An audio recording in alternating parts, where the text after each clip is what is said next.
Boom! Welcome in, everybody. Ben and Woods, 97.3 The Fans. Get our heads right on a Wednesday morning, early Wednesday morning. Today came early, 2:30 for your old pal. Just woke up and couldn't go back to sleep. Standard once a week bit. And, man, it just makes for a long-ass day. That's all right, though. We got 4 hours here together.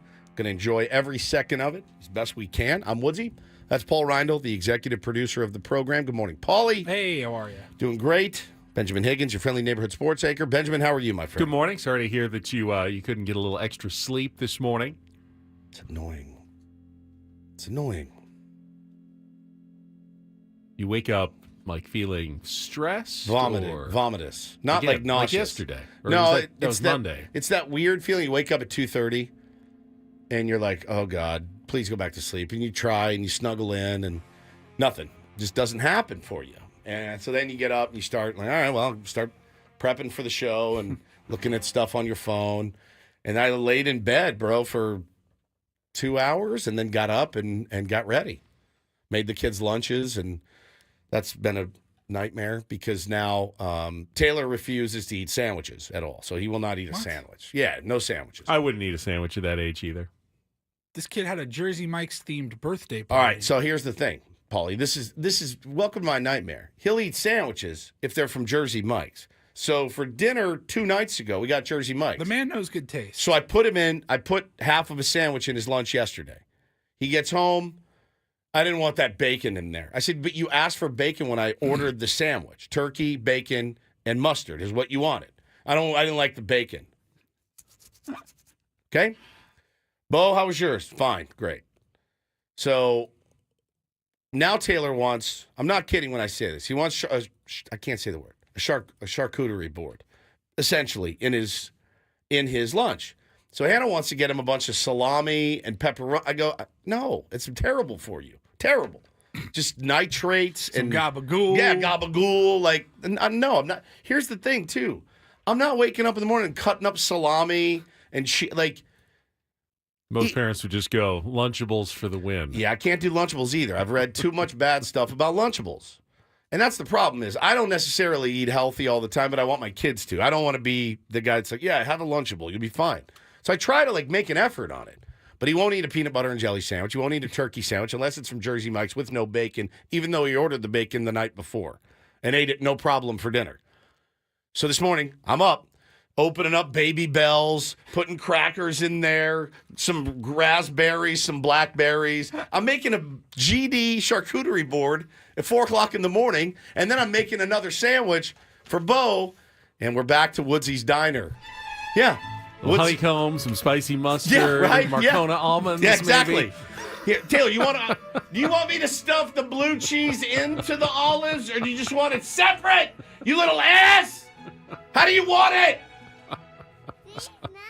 Yeah, so I'm making a charcuterie board. Oh, that's funny. Yeah, it's fantastic. So I did that this morning, and then I got on the road and came to work. So, yeah. All right. And, the other thing is Hannah's always like, well, just let Bo eat hot lunch. I'm like, yeah, I'm going to trust this kid to go to school and eat hot lunch, right? Where he'll get a carrot, a grape, and God knows what else he'll get. Like, who knows what else he'll get? I have no idea. I cannot trust them to make the right decisions. I'm their parent. I'm going to make the right decisions for them. You make me feel like a very lackluster parent because when my youngest was that age, he would really eat nothing but buttered noodles. And we just let him because that's the only thing he would eat. It's so interesting but that now, you bring up buttered noodles. So, last night, boys were with their nanny, Riley, till about 4:30. So we had a little time to ourselves. Got home. They're playing Pokemon cards on the floor. Gentlemen, what sounds good for dinner? Taylor, immediately. Butter noodles. All right, you can do that. Bubba, what do you want?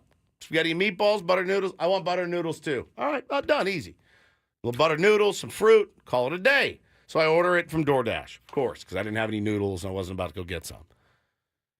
Get butter noodles from Noodles & Co. Noodles & Company. Fine, delicious. Did that with my kids before a few times. Ordered myself some tortellini. Outstanding tortellini. Outstanding. So we're going to make this pasta night. Buttered noodles come. Open up the thing. Get everybody ready. Bo comes down, sits down, starts eating. Taylor goes, and laying on the ground, writhing in pain. I go, what? I don't like those. I go, it's butter, it's noodles, it's a little bit of cheese.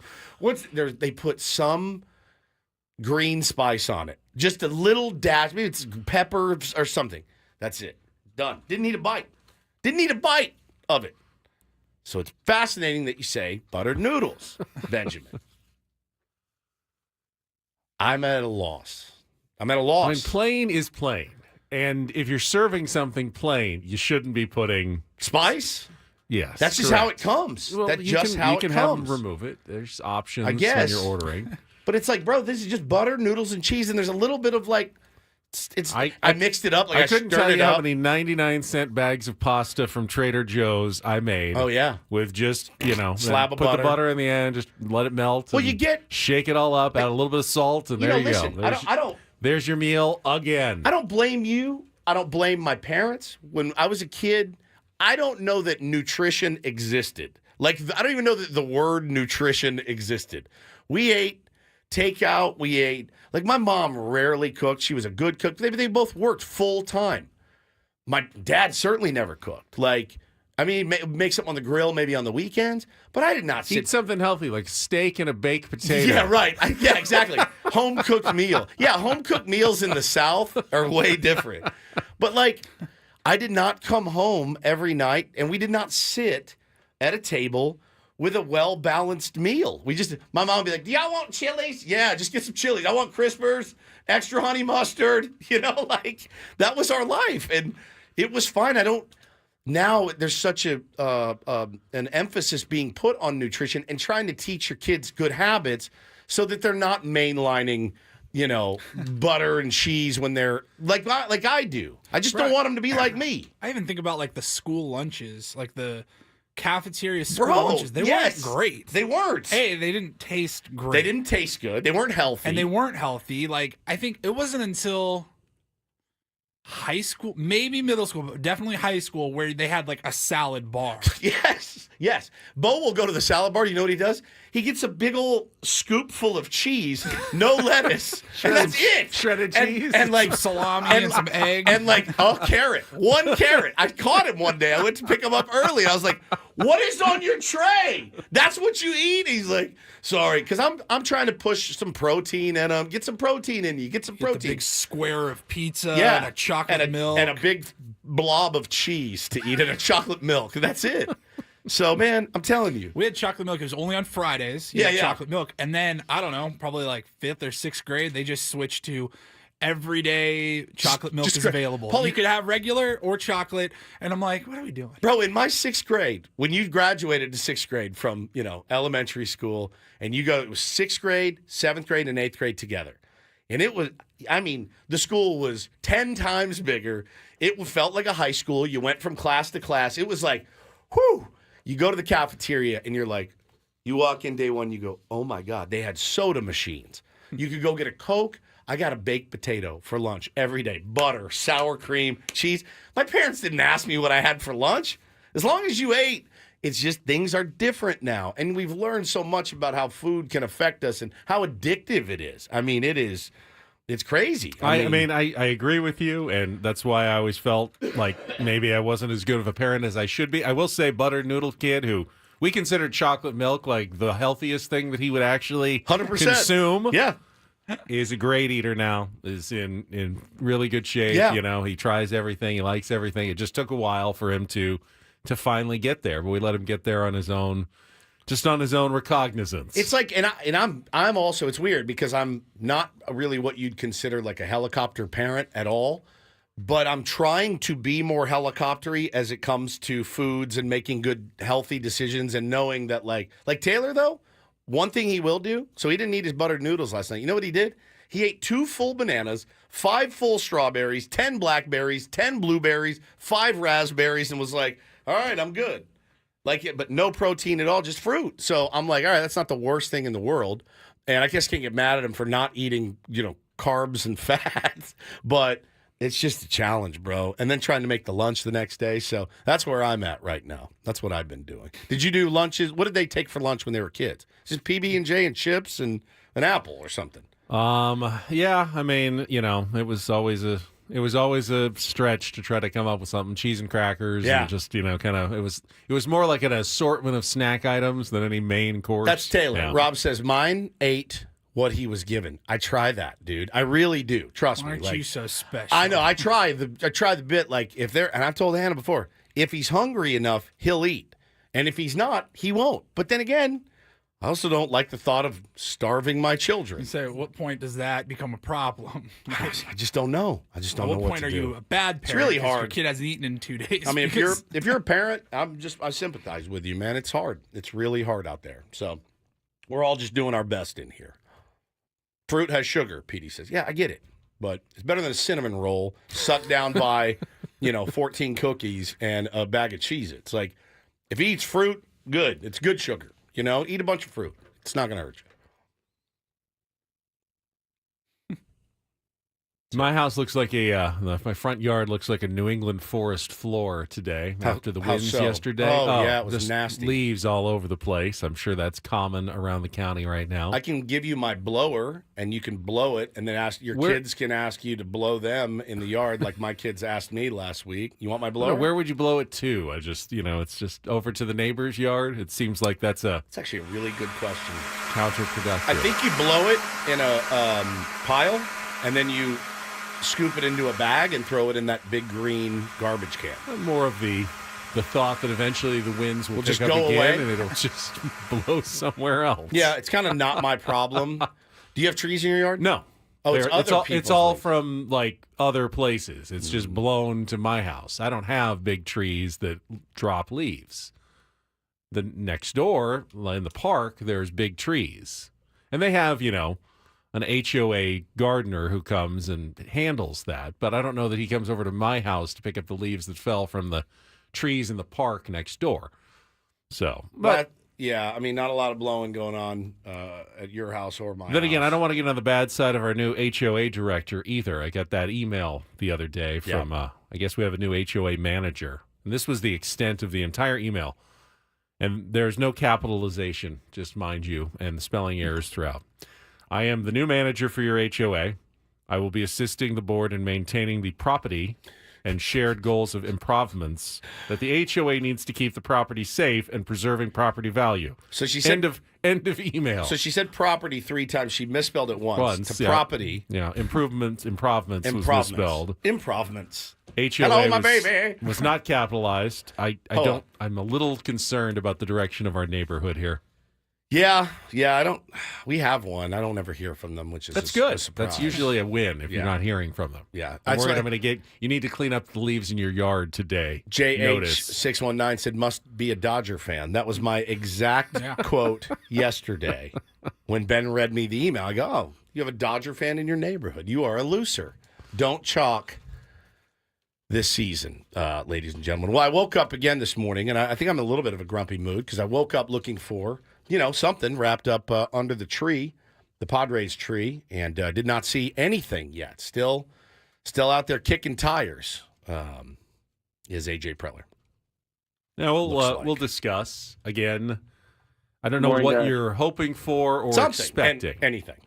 Anything to improve our team. At this point? Just anything. Just something to improve our team. Plenty of stuff to talk about with the rumors that are flying around. Lots of rumors. Cease and Roki Sasaki and all the news. It just nothing's actually taken place involving your San Diego Padres. But certainly discussions seem to be happening. Get ready to speak Southie, Dylan Cease. That's the rumor we're hearing.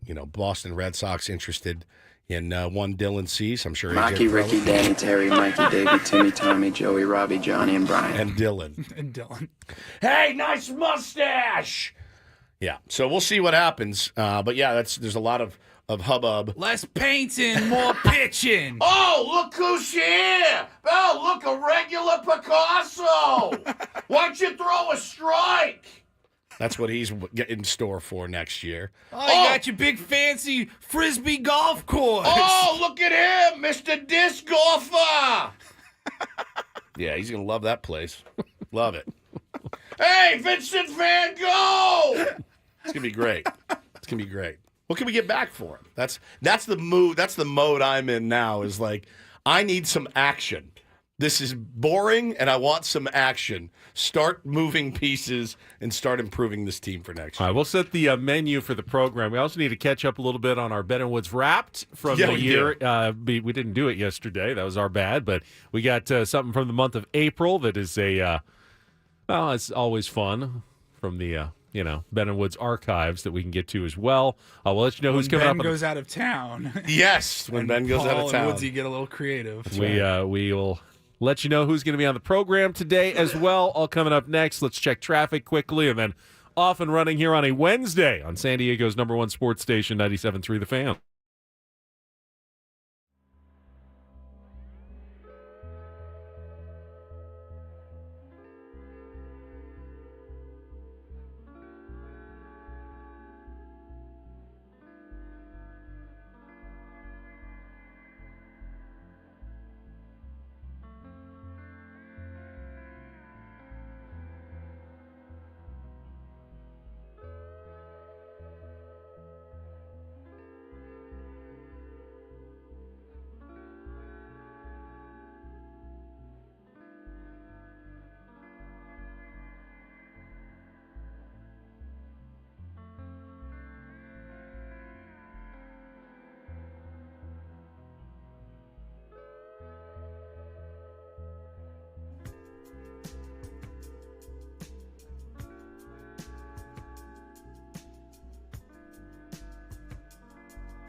Jamul Casino.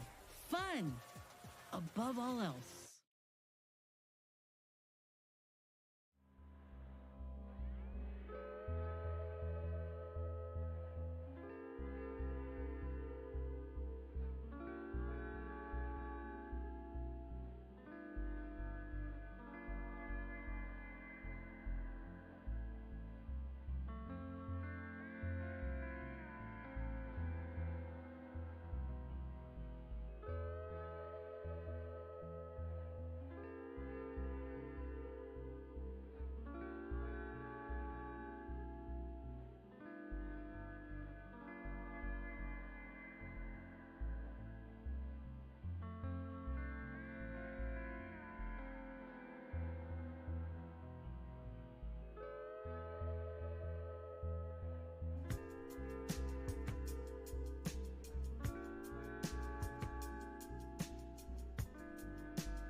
You can, if you're on our YouTube stream, you can sort of see it over Paulie's shoulder. We got a sunrise for the ages this morning in San Diego. You look to the east, about as colorful and vibrant as it's going to get. That's one of the very few benefits of the Santa Ana winds we've lived through the last couple of days, which are usually pretty miserable on my sinuses, and obviously the fire danger is awful, but sunrises are nice. I've been getting notifications the last couple of days. We live in South Escondido. We're right on the edge of the red flag warning area, and they said we may be switching off your power in the next 24 to 48 hours. Be prepared. I'm like, okay. Sounds good. People are saying, are you guys sure that sunrise isn't the fires? Are there fires going on right now? Well, I mean, some smoke particles in the air do tend to accentuate some of the colors of a sunrise, but that's not those aren't flames. It's an actual sunrise that's going on right now. Now, Betty and I did endorsements for SDG&E, the PSPS app. I do have the PSPS app. I was monitoring mine yesterday because I had seen some people are getting shut out of power, and I'm in the orange. It's like, it's under alert. You're under alert. I'm like, oh boy. In the red, but right on the edge. So we're hoping we don't have to deal with that because, it's never fun. Oh, Gus says we've been without power. They said it could be off until Friday. Man, my God. That's that thing. All right, so that's a good reminder to all of us to get that emergency kit ready in case you need it, the generator. Oh, yeah. All that good stuff. Yeah, we could use a little rain in San Diego. We could. It's been a very dry fall so far. There's a chance maybe a little bit later this week the humidity is going to return, but don't think we're getting a ton of wet weather, and the brush is very dry. The fire danger remains very high, although I do believe the red flag warnings expire this morning, so hopefully the winds are going to die down a little bit going forward. But that's your weather. That's what we're looking at out our window here. But before we get to our menu, since we missed it yesterday, we need to catch up on a little Ben & Woods Wrapped, looking back at our favorite moments from the year, month by month. And we go back to the month of April when I took a little bit of vacation time. I didn't take nearly as much this year as previous years. In fact, Woods outpaced me on the vacationing in 2024. But I did. I was gone for 2.5 days at the end of April. And as you guys tend to do. Well, quickly, you know what's crazy is we were going back over our year in review, the Ben & Woods program. And if our calculations are correct, as much vacation as I did take, I went to Hawaii, and I'm changed. I'm never leaving you guys for 8 shows I think again. I might have even beaten Ben this Paulie year. might have beaten Ben. Benny really did not take a lot of vacay this year, which is, look, you had a 5-year head start on us. True. You had multiple Hawaiian vacations. I think you went to Europe a couple of times. There was definitely some vacation, Ben. It was a thing for a while. But we sat down. We were going over, auditing our year as we usually do. If our calculations are correct, the entire show only missed 1 day this year. One, where we were all three off at the same time. That wasn't an already company holiday. Yeah. And it was right around Memorial Day that we just said, I'm out, bang it, bang it. There were plenty of days like in this clip we're about to play where it's me and you, one or of you us and was him. gone, Yeah. but the Ben & Woods show was still on the air. I'm proud of that. 1 day. I'm very proud of that. And it was, I think it was in May. It was May, yeah. It was around Memorial Day. You were out of town. We took a 4-day Memorial Day weekend Correct. instead of a 3-day You were weekend. out Thursday, Friday, making it an extra long weekend. Yep. Ben and I I think we had an early show Thursday because of a road Padres game or something, and then we just said, let's take Friday off. Yeah, That's look the at us. only day we took off. Beat your chest, gentlemen. You've earned it. Nice work, guys. Yeah. Serving our audience. Yes, exactly. Serving them. Serving the audience. And that's what we're trying to do with Ben & Woods Wrapped here. So, back in April, I was gone, and you guys got into the production studio, picked up the phone, and had a little bit of fun. Oh, I don't remember this. All right, we're doing a prank call because Ben is going to Vegas. We're obviously calling an adult establishment that's also a sports bar. Thanks for calling Play Against Sam. Triana speaking. Good morning. Good morning. I was disappointed with last night. What happened? You could see it all falling apart right there on the stage. It was horrible. Okay. I'm going to need at least a couple of $100 bills. Is this a joke? I have no idea what you're talking about. Would you like to speak with the manager? I know that the Lakers aren't going to win the championship. They're probably going to lose to Denver anyway. Okay. I like watching LeBron and Anthony Davis. Oh, God, it hung was up so on good. us. Then she hung up on us. I forgot how freaking great that was. I still feel bad for that poor lady, but I'm going to need a couple of $100. It all fell apart on the stage last night. I mean, it was perfect. It was perfect. Rafa says he misses these. All right. We'll bring one back. I'm going to try to get one done before the end of the year somehow. That was so good. I'm gonna need at least a couple $100. I'm going to need at least a couple $100. So good. all right, coming up on the And then right into Lakers talk. Right into Lakers talk. I don't think they're gonna win the I don't think championship. I like pretty on watching- brand. I mean, you really could do a show without me. Sit on just Yes, an entire soundboard a whole of Paul. day. God, that's good. That's in 2025. That's the goal. Like one day I'm not here. We don't tell anybody, and we see if Paulie can We're just on YouTube now. recreate me. Oh, I'll have to put up a I cardboard need cut. like a- My cardboard cutout will just be sitting here. But for people who aren't watching on YouTube, how long will it take them to figure out that I'm not actually here and Paulie's just playing drops? I mean, we do have a lot. We do have a lot of you. But yeah, I'd like to get Paulie. Let's get back in the lab at some point.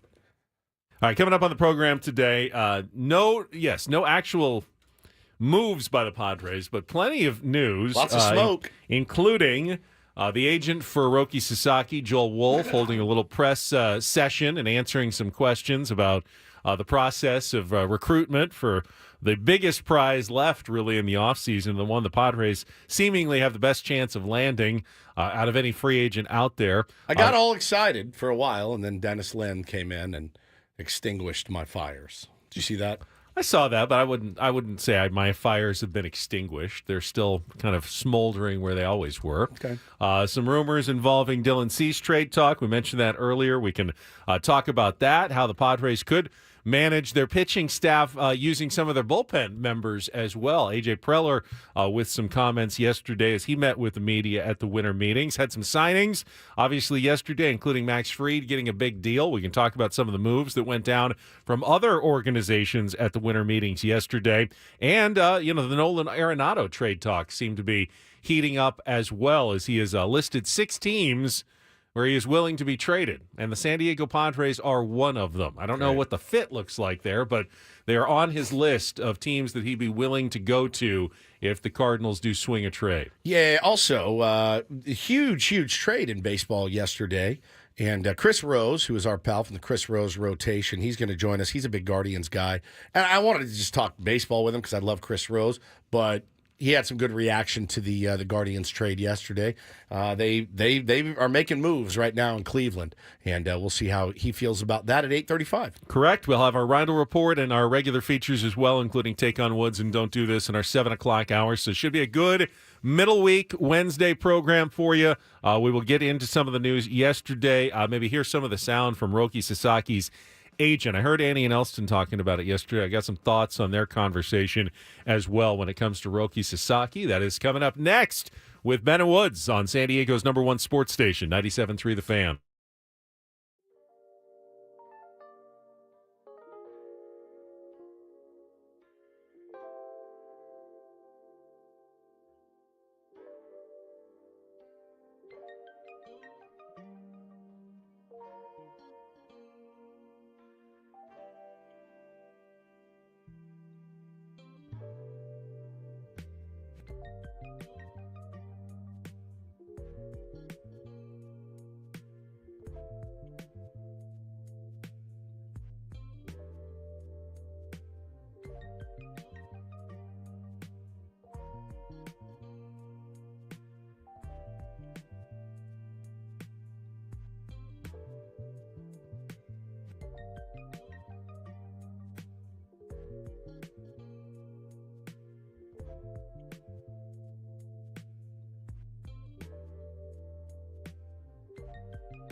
Well, we got confirmation yesterday on pretty much how the Roki Sasaki sweepstakes are going to play out when his agent, representing him here in America in his posting process with Major League Baseball, Joel Wolfe, was at the winter meetings and answered questions, I thought fairly candidly, from members of the media. Very candidly. Yeah, basically he said, hey, next week or so, they're going to start meeting with some teams.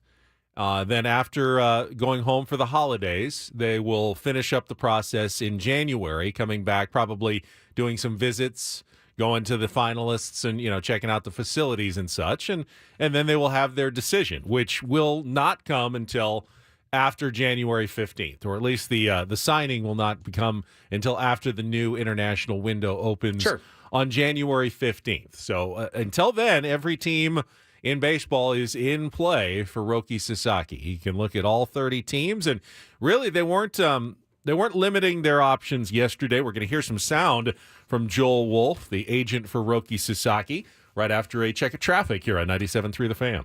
From the 97.3 The Fan Traffic Center, here's Kelly Danick. Traffic is brought to you by Department of Public Works, County of San Diego, and funded by Cal Recycle. Accident has cleared on southbound 15 before Adams Avenue, so speeds are looking better there. Now a collision on the coastline, northbound 5 near Birmingham. Looks like the two right lanes blocked, one vehicle facing the wrong way. So that's this northbound 5 before Birmingham. Watch out for a little confusion there. Bring in a used oil filter and get a new one free from County of San Diego Recycling at O'Reilly Auto Parts stores in Ramona, Fallbrook, Lakeside, and Spring Valley on December 14th from 10 a.m. to 1 p.m. Restrictions apply. Details at wastefreesd.org. Funded by Cal Recycle. I'm Kelly Danick, Ben & Woods, San Diego's #1 sports station, 97.3 The Fan.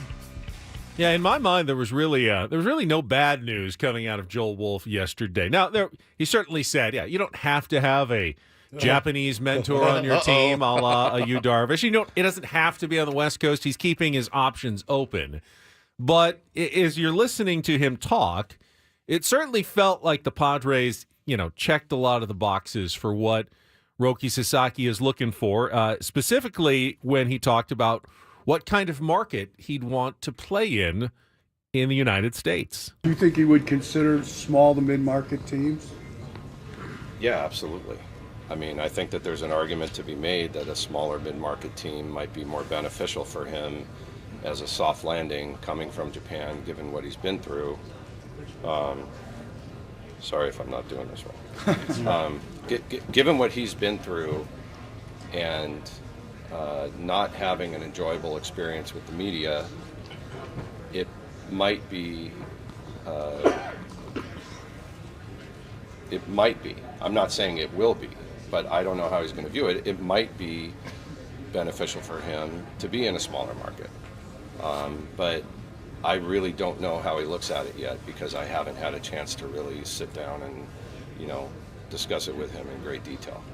All right, so I was listening to some of these comments yesterday during the Annie and Elston program, and I'll tell you what, if I heard that and I was the Dodgers or the Mets, Yankees, or the Yankees, I'd be a Philly. little nervous. And I didn't know some of the background. We've talked about Roki Sasaki a lot, but the fact that he had not had a great relationship with the media in Japan was not something I was really aware of. I kind of looked into it a little bit more, and his desire to come over to the United States and play is apparently made him the target of criticism over there. Like, hey, why don't you want to pitch here in Japan and be here in front of your Japanese fans? What's the obsession with going to America? And he's faced a lot of Did they do that with Ichiro and you? And Yamamoto and Ichiro and Ohtani? you stayed a little bit longer. They're so Yamamoto, they revered. stayed. This guy is, he's trying to buck the system by coming over early like Ohtani did. Ultimately, Ohtani is still beloved in Japan. They didn't end up hating him forever because he came over to play for the Angels. My guess is Roki Sasaki is going to be fine, but he may not want the the giant Japanese media scrutiny that would come from playing in Los Angeles or New York. It's already built in Los Angeles with Ohtani there. How many in L.A.? How many? Like what? 30 extra. Oh yeah, the reporters. Yeah. It's a ton. Here in San Diego, there's like one or two that cover the Japanese players, Yu Darvish, which would increase, Yuki right? Matsui. They'd probably add another one or two, but it's never going to get to the level of Ohtani. 2 dozen guys. No, it's another press box. It's crazy. Yeah. I tweeted yesterday, I won't even look at him. As a member of the media, if he comes here to pitch in San Diego, I won't even look at him. In the club, when we go to the clubhouse, 4 times a year, how you doing? Tip my hat and keep walking. You're not going to find a softer landing space than this market. We are the softest media on the planet. Everyone tells us all the time how soft we are. I'll wear it. And now, I want you all to apologize to us if we land Roki Sasaki. Okay? That is, I'm going to demand an apology for being soft media that, just likes to have fun and watch the team win. I mean, once he's here, you can be as hard as you want. I'm not going to for be. now, though. Please be very nice to Roki Sasaki. I'm not. Why would I be mean? If he comes out and does what he's capable of doing, it's gonna be great. And you know what? And our Sammy Levitt took the bull by the horns and just he was there and asked Joel Wolf specifically. Well, he's crushed it. Is Padres, would they be a good fit? Joel, considering his admiration for you, Darvish, relationship potentially with you, how would a team like, say, the San Diego Padres fit as a suitor? I would assume that would be a team that he would seriously consider, but his relationship with Darvish is private between the two of them, and how much that will weigh on his decision making, we'll have to find out.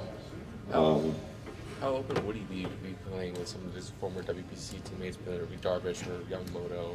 Is that an LA report? That's a good question.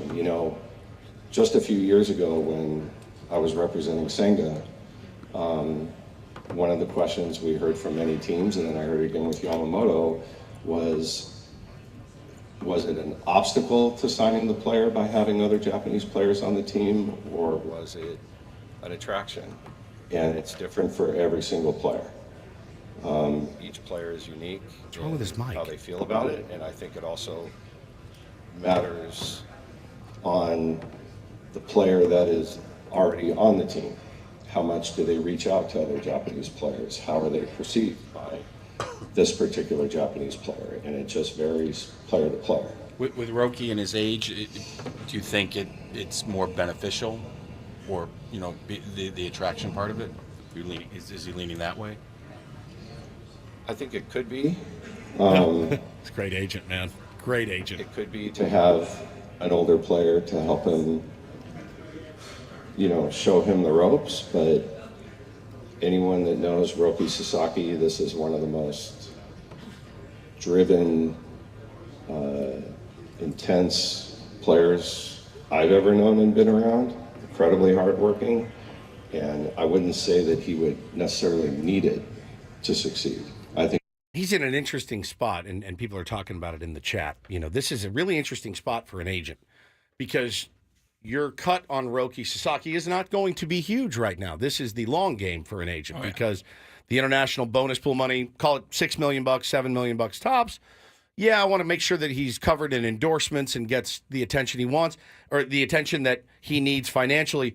but may not actually want, right? So it's a really interesting player that we're all talking about here. He did mention, too, again, the difficulty he had with some of the Japanese media and how it affected his mental health. And I do want to point to something that happened here last year when Yu Darvish needed to be away from the team for a while.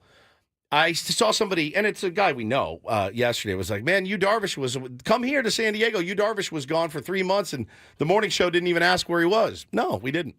Because it's when they say he's got a personal matter he's tending to, it's so dumb of us to speculate. Were we the only ones that didn't ask that? No, I don't think so. Anybody asked. No, and again, it's the respect that you earned throughout his career.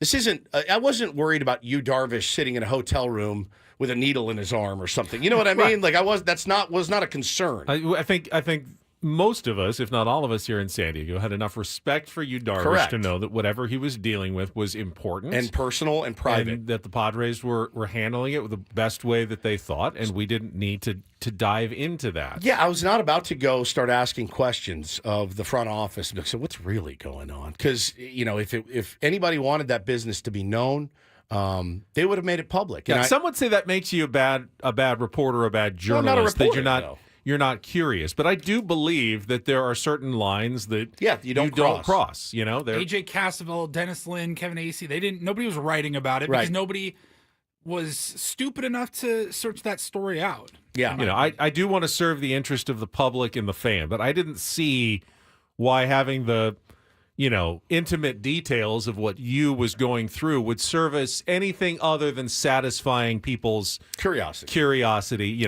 of what was going on in someone's private life. I know for a fact there were people employed by the Padres that had no idea what was going on. 100%. They kept it was very, very tightly. As they have done a good job of doing lately in that organization. I will give them a lot of credit for that, much to our chagrin in a lot of cases, right? They've been pretty tight-lipped. That said, if you're Roki Sasaki and you do have a conversation with Yu Darvish can speak to how much they helped him and valued his mental health by letting him be away from the team. And again, you doing the honorable thing of not getting paid while he was gone. I mean, the whole thing it sets up a little bit too nicely right now for a fit for Roki Sasaki here. So clearly, Joel Wolf wants to be careful and not, put words in his client's mouth. A client that he doesn't know particularly well yet. This is a fairly new relationship with him coming over to the United States. So you heard a lot of hedging, but you could read between the lines. You don't jump out and say, I think a smaller to mid-market team could actually be a really good fit if Correct. you don't believe that. And I heard Annie and Elston talking about it yesterday, seeing it in our chat. You can't trust what the agents are saying. They have an agenda. They're trying to get the biggest deal possible. But that's not the case here. The money is not – there's not going to be a difference in the money. He actually said, honestly, the difference between the bonus pools, which will be, the Dodgers have about $5 million, the Padres have about $6 million. Some teams can get up to $7 million. He said it's not going to be a factor at all. Nope. Now, should the Padres maximize their bonus pool, trade for some more money, and make it? Yeah, I think they probably should try to make the biggest offer possible. But ultimately, that's not going to be the decision. So you're not playing teams against each other here. They can't offer anything extra. There's really no incentive to be dishonest in this situation. You want to be careful and not, speak out of turn about a client that you don't want to offend, but otherwise, what I take what he is saying is fairly face value and accurate, that he probably wants a smaller market team or a mid-market team that's not going to have the bright lights and big glare of an LA or a New York. That's not best for him. While having a Japanese player isn't required, it might be a pretty good idea to have someone like that there. I mean, a lot of the signs I heard yesterday at least point in the direction of the Padres being a very attractive option. It does. I tend to feel like that's what any agent would want you to think. I do believe in agent speak. There's a method to everything that they do and everything they say. Everything is calculated. Is it out of the realm of possibility that, let's say the Dodgers have $6 million to spend and they hear that and they panic and they go and trade for more money and now it's $7 million offer? You know what I mean? But I do believe him when he says the fit needs to be right. The the media situation needs to be right. I do believe him when he says that because, again, he's just gone through it, right? And I can see if you're Roki Sasaki wanting to say, yeah, I don't need 30 people following me to my locker every freaking day, man, asking me, what I did, what I didn't do. Dennis Lynn said in his piece in The Athletic, too, then again, despite public rhetoric, the Padres do not view themselves as prohibitive favorites for Sasaki. Preller is known for his relentless concoction of contingency plans, and in the meantime, the market for starting pitching is really moving. So that shows me that the Padres aren't foolish. Yeah. If they were considering themselves like, we got him in the bag, that'd be the worst. That would be the worst tactic at this moment. It would seem arrogant to think that you're definitely getting him, and it would also show me that you're not, considering the possibility that you don't get him. They need to be looking at other avenues as well. No one can count on Roki Sasaki coming to their team at this point. Padres do need to be pursuing all avenues, and they will. Chris in the chat says, I don't think the Padres should put all their baskets in on Roki, eggs in that one basket. They will put everything they have toward getting Roki Sasaki, but that won't prevent them from doing anything else. It's not they're not spending money on Roki Sasaki essentially. So there's nothing. I mean, there's nothing to be lost in the pursuit of Roki Sasaki. There's a lot of good fits for him. If that's really what he wants. If a mid-market team, Seattle, Cleveland, Chicago, Chicago's just a big market, but there's good fits for him. That aren't just here. So I'm not going to let myself get too excited about it, but hey, man, if you want a soft landing, Roki, I got you, dude.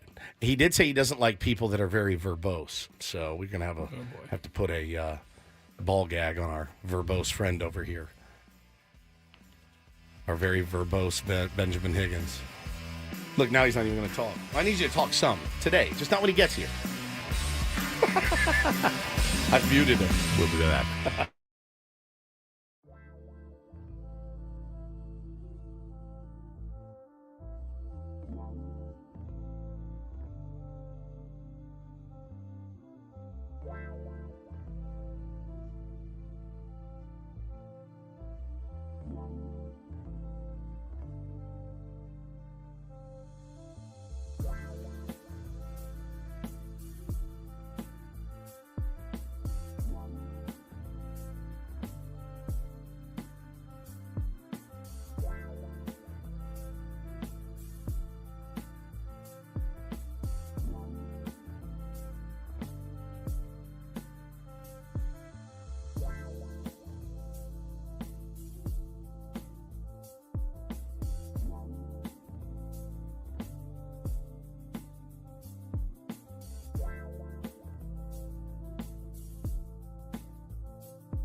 You really think I'm too verbose? I don't.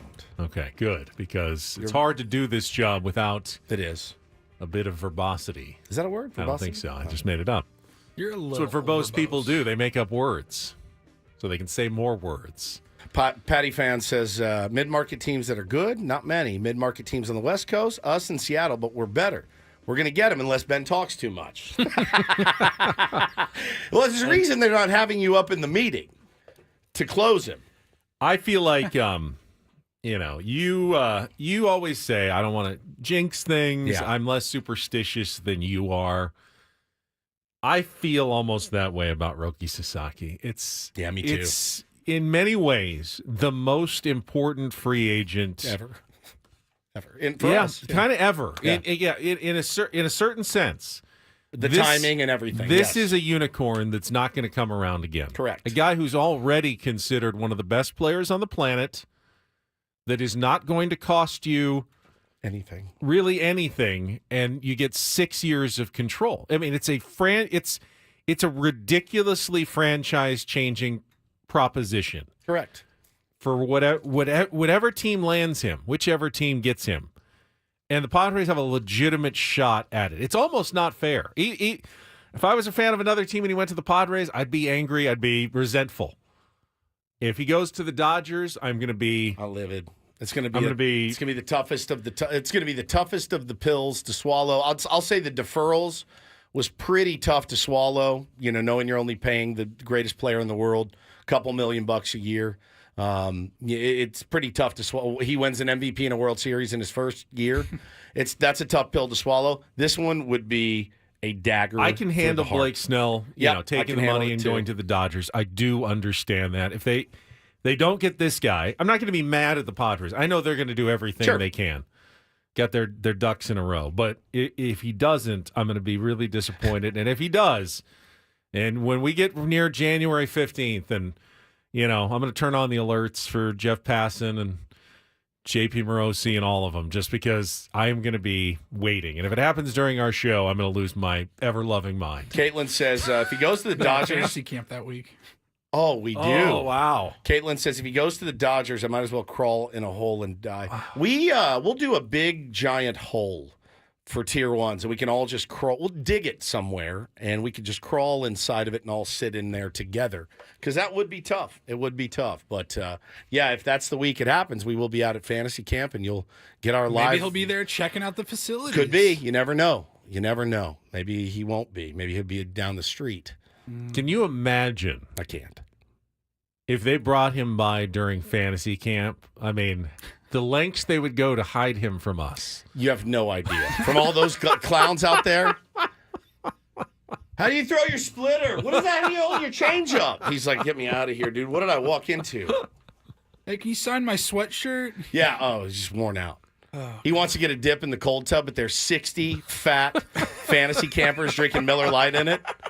Let's make sure that visit happens before fantasy camp. Yes. Get it done before then. I'm begging you. Because that's the last place you want. He needs to get some work done in the training room, and Woods is laying across 3 of the tables getting a massage. I got the thing hooked up to my back. I got the stem all over me. Excuse me. Ricky's rubbing my calves. Like, oh, do you need some work? I'll never forget we went one year, and Strom was there. And we ran into Matty, and we were talking to him, and he's like, what in the F is going on? I'm like, it's fantasy camp, bro. It's like the first year back. Oh, yeah. He goes, all right, I got to get the hell out of here, bro. Like, he came to get some extra work. He's like, I'm not going to get my ass whipped in here by these guys. Walked around and walked out. Right back out. Right out to his truck. I mean, it doesn't even really matter what your line of work is. If we came in and there are a bunch of people, on our microphones and, in our production studio doing fantasy radio for a week, and we're like, God. Oh, what are we going to do here? Yeah. This is going to be tough. I don't care what job you're at. If you've got a bunch of, looky-loos who are invading your space, it's not going to be fun for a week. It would be tough. It would be a tough visit for Roki, but I'm with you, dude, 100%. If you don't get him, it's really going to sting. Would it sting you if he went to Milwaukee? Not nearly as much. I'd be almost happy for Milwaukee. Yeah. It'd sting a little bit. If he goes to Seattle, fine. It's American League, and He'll be an exciting pitcher to watch in Major League Baseball. As long as he's not in L.A. I'm glad he's coming here, but I do not want to have to face him, 4 or 5 times a year. Yeah, I'm with you. That to me, that would just be the extra dagger, just right to the heart. Oh, please don't. Please don't. You know it's coming, so just grab your ankles. Strap in. I don't even want to picture it. I really don't. Yeah, strap in. I had some big moves yesterday. Before we get to those, if you want to join us for Take on Woods, try to qualify. We don't have any qualifiers yet for the 2-night getaway to the Westgate, plus the March college basketball extravaganza package that's up for grabs the next couple of weeks here. 833-288-0973. Call now. Get in line for Take on Woods, our musical trivia contest coming up. Got a call, though. Phone lines are open. 833-288-0973. 0973. Have you ever been to Vegas during March, like the tournaments? No. I've gone to the Mountain West tournament, which is the weekend before, and I've that's been during Super Bowl, but I don't think I've been during March Madness. Bro, when I was out there a couple of weeks ago, they had like 3 different early season tournaments, and it was so much fun to like walk around. I got to imagine like that first weekend of the tournament is insane. Yeah, that it's nuts. You have to like reserve a spot Yeah. at the sports Oh, book. yeah, sports Like, book. You can't just walk in anywhere. All the TVs on. It's certainly, I mean, the prices generally reflect that popularity as well. So be ready to pay or just win it from us, and then you don't have to worry about it. You get your hotel coverage, you got your tickets to your viewing party covered as well. 833-288-0973. Biggest move yesterday, Woods, obviously, Max Fried going to the New York Yankees. They say consolation prize to not getting Juan Soto, although I don't really see how one has anything to do with the other. Even if they had signed Juan Soto, it's not like the Yankees run out of money. 8 years, $218 million surprised me a little bit. Me and you both at the 8 years really, really surprised me. He's going to be 31 years old very soon. And by the time that deal is done, he's going to be 38. And I think the other thing, too, when you look at it, man, he's had some injury concerns. And I did feel, what'd you say? Oh, sorry. I did feel that didn't you feel it was a bit reactionary? Like, oh, God, we got to placate these lunatics. We got to go get Fried, and we'll overpay to do it. They said it was significantly larger than the Red Sox offered to Max There Fried. may have been an element of overpay, an overreaction, just to, placate the fan base. It seems like a very short-term decision. Now, Max Fried's numbers were better than I really thought. The last 5 years, he's been really, really good. He's been one of the 5 best pitchers in baseball. But I can't help but, and this is recency bias, but the last time we saw Max Fried, Padres were tearing him up. 2 innings, 8 hits, 5 earned runs in the playoffs. He's not coming off his best season by any stretch of the imagination, and you've just given him a massive raise and 8 years. And I would be really nervous, honestly, if I was a Yankees fan, knowing that we've just locked up a rotation spot for several years to come with a guy I don't think is falling apart necessarily, but you're concerned. I don't think Max Fried in his 30s is going to be the same as Max Fried in his 20s. Yeah. He may be fine, good. Who is? Very few pitchers are. But I see more of kind of a middle of the rotation guy who's getting absolutely number 1 ace money. Biggest contract ever handed out to a left-handed pitcher in baseball history. Yeah. And I just don't see it. Really good pitcher. That was surprising to me, and maybe a sign of where the market is right now. A little concerning for teams that need pitching like the Padres, that everybody's just getting way more than you even thought that they might get. That seems to happen most, free agent periods, though. We always underestimate what guys are going to get. I mean, look at what Carlos Rodon got from the very same team. Just a massive, massive contract. But look, if healthy, when healthy, their rotation, pretty solid. Right, Garrett Cole at the top, Max Fried, Carlos Rodon, Rookie of the Year, Heel, and then Stroman is your 5. I mean, you can deal with that. That you win some ball games. Good rotation. Obviously, big lineup questions now. Without Juan Soto for the New York Yankees. Other pitching moves yesterday. The Rangers bring Nate Eovaldi back into the fold with a 3-year, $75 million deal. Takes another one of those bigger names off the board. Really leaves the Corbin Burns sweepstakes. Woo. Down to a couple of teams kind of desperate now, as he's the remaining big free agent pitcher name that's on the market. So see what kind of numbers that he is going to get. I think Boston's about to throw the the whole farm at him. I mean, they're just going to throw everything they got at him because they're a fan base in tatters right now. I think they said the last decent free agent signing they had was J.D. Martinez. And other than that, it's been swing and a miss. We're in on him. We're in. We made an offer. You just heard the Fried was significantly larger from the Yankees. Whatever they're doing, it ain't right. Red Sox fans are losing their minds. So Corbin Burns in Boston feels like a good fit, doesn't it?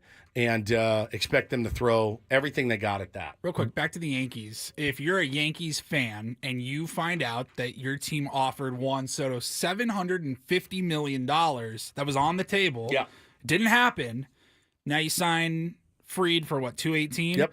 Like, if you're a Yankees fan, when you see the Soto news, Good. you go, you got 500 cool, more. I need 3 guys at superstars at $200 and $250 each. I think a lot of fan bases feel like that. I can promise you that Yankee fans feel that way. You're like, great, you got 500 more to spend. It's never smart, though, to overpay a bunch of players just to say you paid players the amount that you were willing to pay Juan Soto. I'm like, go out and get they've already overpaid Corbin Burns. In my mind, they've already overpaid one in Max Fried. How many more guys do you want to overpay this offseason just because you didn't get Juan Soto? That's not smart business to overpay other guys because you didn't get the premium free agent on the market. Jeff in the chat lives up in the area, and he said he always listens to us in the morning. He said they all just scream at each other first thing out of the chute. But he just said, he just checked in. The Boston Morning Show's complaining about the lack of spending. Yeah, man, that's a real thing. John Henry is beyond loaded. And think about the guys he's let walk away from that organization the last couple of years, getting nothing in return or trading for it, but getting no value, and then not spending also. I guess they're rumored to be in on Bregman as well. This was a weird one yesterday. John Henry wants Alex Bregman. Alex Cora wants Alex Bregman. Craig Breslow, the GM, and the other guy, the other president of baseball ops, doesn't want Alex Bregman. So let's see who wins that duel. Well, whatever the Red Sox do or don't do, especially when it comes to Corbin Burns, could have a big effect on the Padres offseason with the Dylan Cease rumors. And we'll talk about that coming up here at the bottom of the hour. Right now, though, let's get to it. We got a contestant. It is time to play. Take on Woods.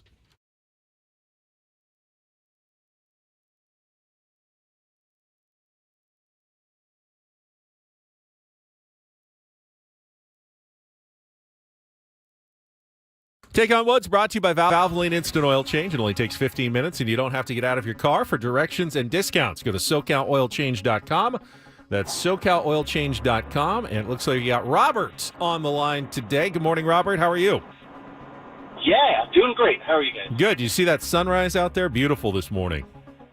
I did. I was on my way to pick up my Amazon packages. Fantastic. Outstanding. All right, let's see if we can make you a happy holiday winner here and qualify for the 2-night stay in Las Vegas at the Westgate in March, plus 2 tickets to Hoops Central. It's the madness of March, as only the Westgate Las Vegas Resort and Casino can serve it up to you with high-definition screens, luxury seating, table service, access to all the best gaming action. Enjoy Hoops action with all the up-and-coming stars in a smoke-free environment. You can get your own tickets at WestgateResorts.com, or you can win them right now by beating Woods or tying him in one of these categories. Prog rock, progressive rock bands, a bunch of things, 5 song titles including the word things, and In the Friend Zone, 5 songs that include the word friend somewhere in the title. So prog rock, a bunch of things, or In the Friend Zone. Robert, what would you like to play? I will take the Friend Zone. In the Friend Zone, new category again today. All right, again, 5 song titles that all include the word friend. You'll have 60 seconds. If you don't know an answer, you can pass. We'll come back to it if there's time left on the clock. First question's the 2-second song. Paulie is queuing it up now. You need to give me the song title, including the word friend, and the artist to score that point. Robert, are you ready to go? I'm ready. All right, Paul, you queued up? I'm queued up. 60 seconds on the clock. The category is In the Friend Zone. Robert, your time begins when Paul plays our music. Good luck. Let's take on Woods. Here she comes again when she's dancing beneath the starry sky. Two Friends Girl, pass on the artist.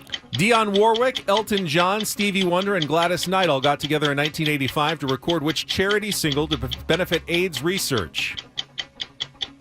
That one is... Oh, shoot. Yes, now. Garth Brooks was still a relatively unknown artist when he was given the opportunity to record which country bar sing-along sensation in 1990? Friends in Low Places. Correct. In a sweet gesture, Queen bass player John Deacon wrote which 1975 hit for and about his wife? Ooh. Pass. Which song by Randy Newman is playing during the opening credits of Pixar's Toy Story and two of its sequels? You've Got a Friend in Me. Correct. Go back to our 2-second song. Can you get the artist? Here she comes again when she's dancing beneath the starry sky. Oh, and time is up. You got the two, Friends in Low Places, and You've Got a Friend in Me. You got a friend. That was My Best Friend's Girl by the Cars. Dionne Warwick and Company, that's what friends are for. And You're My Best Friend is Queen, John Deacon. Let's bring in Woods. Hang on the line there, Robert. We'll see if your score holds up. Woods comes in without any knowledge of the category. It's the handicap that we place upon him due to his expertise. 60 seconds on the clock. Woods, your time begins when Paul plays the music. Good luck. Let's take on Robert. Here she comes again when she's Cars, it's My Best Friend's Girl. Correct. Dionne Warwick, Elton John, Stevie Wonder, and Gladys Knight all got together in 1985 to record which charity single to benefit AIDS research? We Are the World? Incorrect. Garth Brooks was still a relatively unknown artist when he was given the opportunity to record which country bar sing-along sensation in 1990? Friends in Low Places. Correct. In a sweet gesture, Queen bass player John Deacon wrote which 1975 hit for and about his wife? You're My Best Friend. Correct. Which song by Randy Newman is played during the opening credits of You've Pixar's... Got a Friend in Me. Correct. 4-2, Woodsy, you win. That's what friends are That's for. what is friends are for. The other group together. In that's, good times, in bad times, I'll be on your side forevermore. That's what friends are for. That's what friends are for. Very good. Our own little Robert, thank you for playing. barbershop Duet. Paulie did not join in to make it a trio. No. Robert. I sang Randy Newman. Oh, yeah. You got a friend in me. Terrible. Oh, we still have no qualifiers yet. Got a friend in me. Maybe tomorrow with a little real or fake. destiny. God. Somebody was like, sign him up. Sign him up. I Get him in got the studio. friends in low places. Where the whiskey drowns. It's a jam. We can sing all of these. Yeah, all of them. Love them. All right, we got Don't Do This is coming up next. Yes, it is. There's a troubling trend involving professional athletes going on lately. I know exactly what you're talking about. And Watch your back, guys. It happened again on Monday night. We'll get to that and more coming up after traffic here on 97.3 The Fan.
Jamul Casino.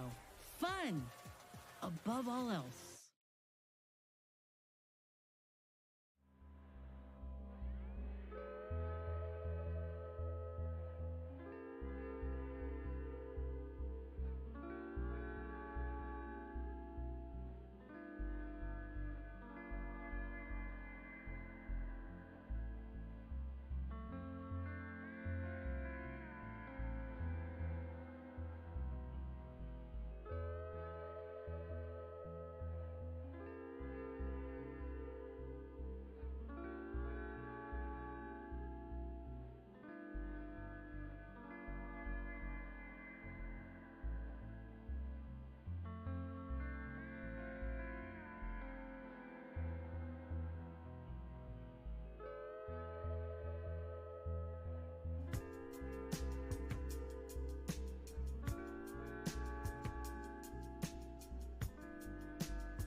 Jamul Casino. Fun above all else. Got our friend Chris Rose coming up in the next hour, talking about some Dylan Cease trade rumors coming up. Right now, though, it is DDT time on a Wednesday, and I will start with troubling trend.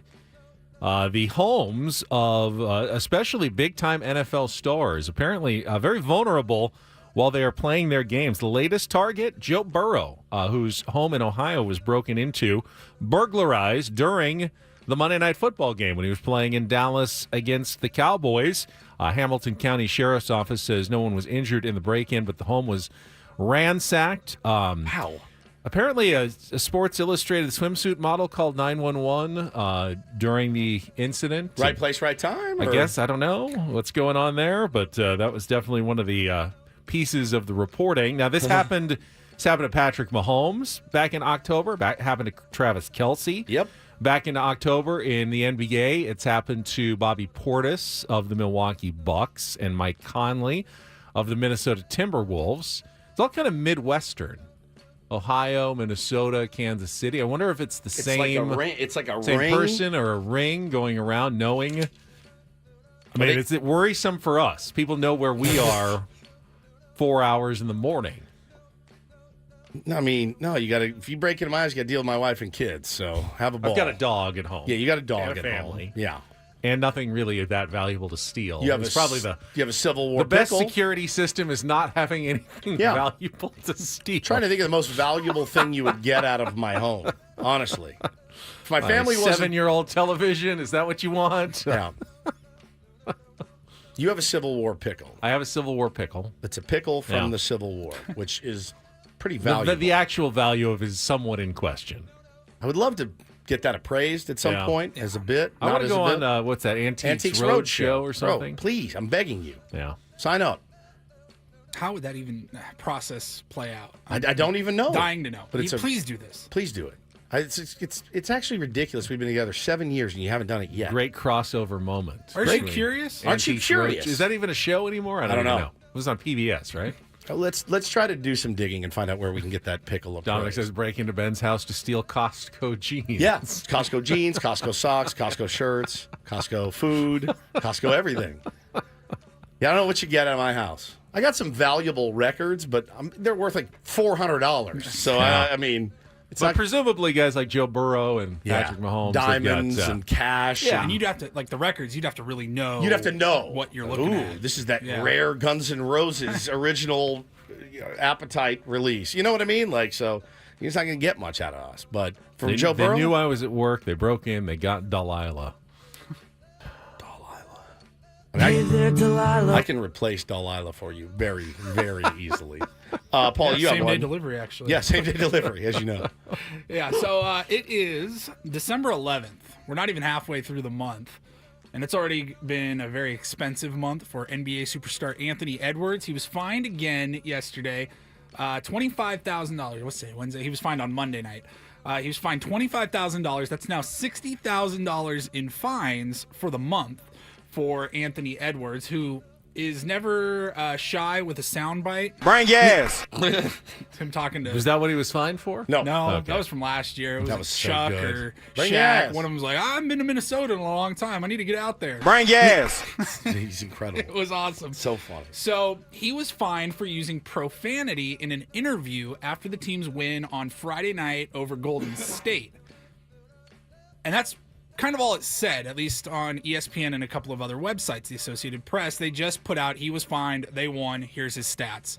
$25,000 fine. And I go, well, what did he say? I now think the don't do this is on the NBA for fining Anthony Edwards. He was talking to a local reporter and he said, everyone is guarding at a high level, but Jaden and Rudy are being the anchors we need them to be. I think that's the main thing. Nas and Julius are effing playing defense. I've never seen them play defense before, so that's effing incredible. And he's right here. Put the camera on him, guarding his ass off.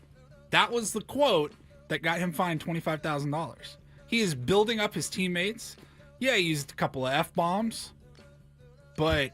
I think by the letter of the law, though. Jorge Alfaro is very nervous right now. Yes. That he's going to get some retroactive Does fineage. it matter if it's a sit-down interview, though, and we're just getting a print quote? He wasn't on ESPN with Scott Van Pelt or something. I mean, if it's a print quote, who cares? Redact it. Redact it. Put the little... It wasn't on live television? It said Timberwolves reporter Dane Moore. I don't know if it was on local court after a game television. or Jorge something. Alfaro did it on live television. All the time. Multiple times. TK Hernandez just did it. I don't remember any fines or, I don't either. Giant problems. Yeah, the NBA. He lost his job, though, didn't he, Jorge Alfaro? He did. I don't think that's why. That was, Bob Melvin says, I'd love to play you this postseason, but your language is just too salty for a baseball player. Because we don't talk that way in this dugout, ever. That's interesting. I love Anthony Edwards. He's so funny. Now for do this. God, man. Yeah, I see the video now. He's sitting at his locker after a game. He wasn't on the court. Little scrum. There's videos. There are cameras. But they don't do those live ever. Sometimes they do in the NBA. They go live from the locker room. A curse is a curse, I guess. I mean, I can say it. Be like, you guys are the best effing partners ever. I'm still getting in trouble. True. There's so many words I'm not even allowed to say. This is the Adam rules. I got the FCC rules to deal with and the Adam rules. I don't know. I just thought that was kind of soft. He should add random words that you're not allowed to say as well. Fine. Like chagrin. Somebody said I say chagrin a lot. You do say chagrin. Do I? Yeah. I love that word, much to my chagrin. I'd say probably I'd say once a day. Once a day? Yeah. All right. As much as he says tea leaves? No. Ooh. Are those the final words? Tea leaves for me, chagrin for you. All right, I won't say chagrin. I'll try to avoid tea leaves. You did a good job at it yesterday. I know, thank Let's you. get to doo-doo this here. DD mega doo-doo. Charles Barkley always provides a little levity to situations that I appreciate very much. And Kenny Smith and the crew, Kenny Smith and Charles and Shaq, they were doing their Inside the NBA yesterday, and Kenny drops the name Jay-Z in the middle of a segment. I don't know if you're following the news right now. Jay-Z's in a lot of hot water based on a recent lawsuit. So he drops the name Jay-Z, and this is what happens. You think Jay-Z or probably not a good time right now? He's silly, man. Shaq just gets up and walks away. You're silly, man. Go see if you can fix the wall, will you, Shaq? He walks off the set. I can fix the wall. My point was, Too soon, Kenny. my point was, you think Oh my God! Shaq just goes, "Oh, that's it for me," and just walks away. I love Barkley. Probably not a good time right now. Just drops it. You know, there's athlete funny and like comedian funny. Correct. They and have it all. We dude. give athletes credit for being like amusing. Oh, that guy's kind of funny. Like Charles is legitimately funny. He's though. funny. He's got yeah. great timing. Let's hear it again. He's terrific. Listen to the timing. you think Jay-Z or probably not a good time right now? quick. He's quick. So quick. Quick and funny. guys Shaq's are pretty the funny best. too. They're funny guys. So good. I actually saw an old. They all did like an interview with some podcast or something. How those old reels pop up on your feed, and Kenny was talking about how when Charles Barkley first came to the show, way back in the day, he didn't know how anything works in media, and they kind of told him, "Hey, Ernie's the best. He's a Christian man. He is the best, nicest guy you'll ever meet." But there's a couple of rules. Don't mess with his notes because he's kind of the Ben of that show. Yeah. He's the bus driver. Yeah, drives the bus. And he keeps a sheet of notes in front of him at all times. That's like toss to break, here's the tease, stuff like that. And they told Chuck, do not mess with that piece of paper. He goes, I'm going to rip it up. And they're like, don't do it. Don't do it. And he walked over and ripped up the paper right in front of Ernie Johnson. God. And Ernie goes, cut that S out. Snapped out, and they all died laughing. Wow. Like, you actually got Ernie pretty good. Damn, I love Ernie. I miss Ernie. I want to talk to him so bad. Don't mess with my notes. Yeah, I don't invade your space. Well, a little No, bit. Well, bad. You rubbed cream all over him I did. yesterday. I You lubed- rubbed his feet. I lubed him up yesterday. Pretty good. And that's don't and do this for a Wednesday. Much to his That chagrin. was Don't Do This with Ben and Woods on 97.3 The Fan. It's true. It was much to my. It was. I was very chagrined. Steve wants to know, does Adam have a random Ben and Woods quarter jar for random words throughout the week? No, but it's like once a show, I get like, hey, you can't say that. All right. I don't like to pull the. Technically, I can. Technically, I'm allowed to. There's only 7 that I'm not allowed to say, and I never say those. But what would you say there is? Probably about 14. Like an additional 7. An additional Yeah. 7. Yeah. And I think there's still more than There's probably 7 dirty words. I thought nowadays. it was it. The 7 words you can't say. Technically, the Padres have not made any moves during the winter meetings. That is true. Actually, they haven't made any as well. But there is a lot of talk about a potential trade. We'll hear from A.J. Preller and the rumors surrounding Dylan Cease when we come back with more Ben and Woods on San Diego's #1 sports station, 97.3 The Fan.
Didn't include it in Don't Do This, but some bad luck yesterday for the Miami Marlins, who had the best odds to land the number one pick in the Major League Baseball draft lottery yesterday at the winter meetings.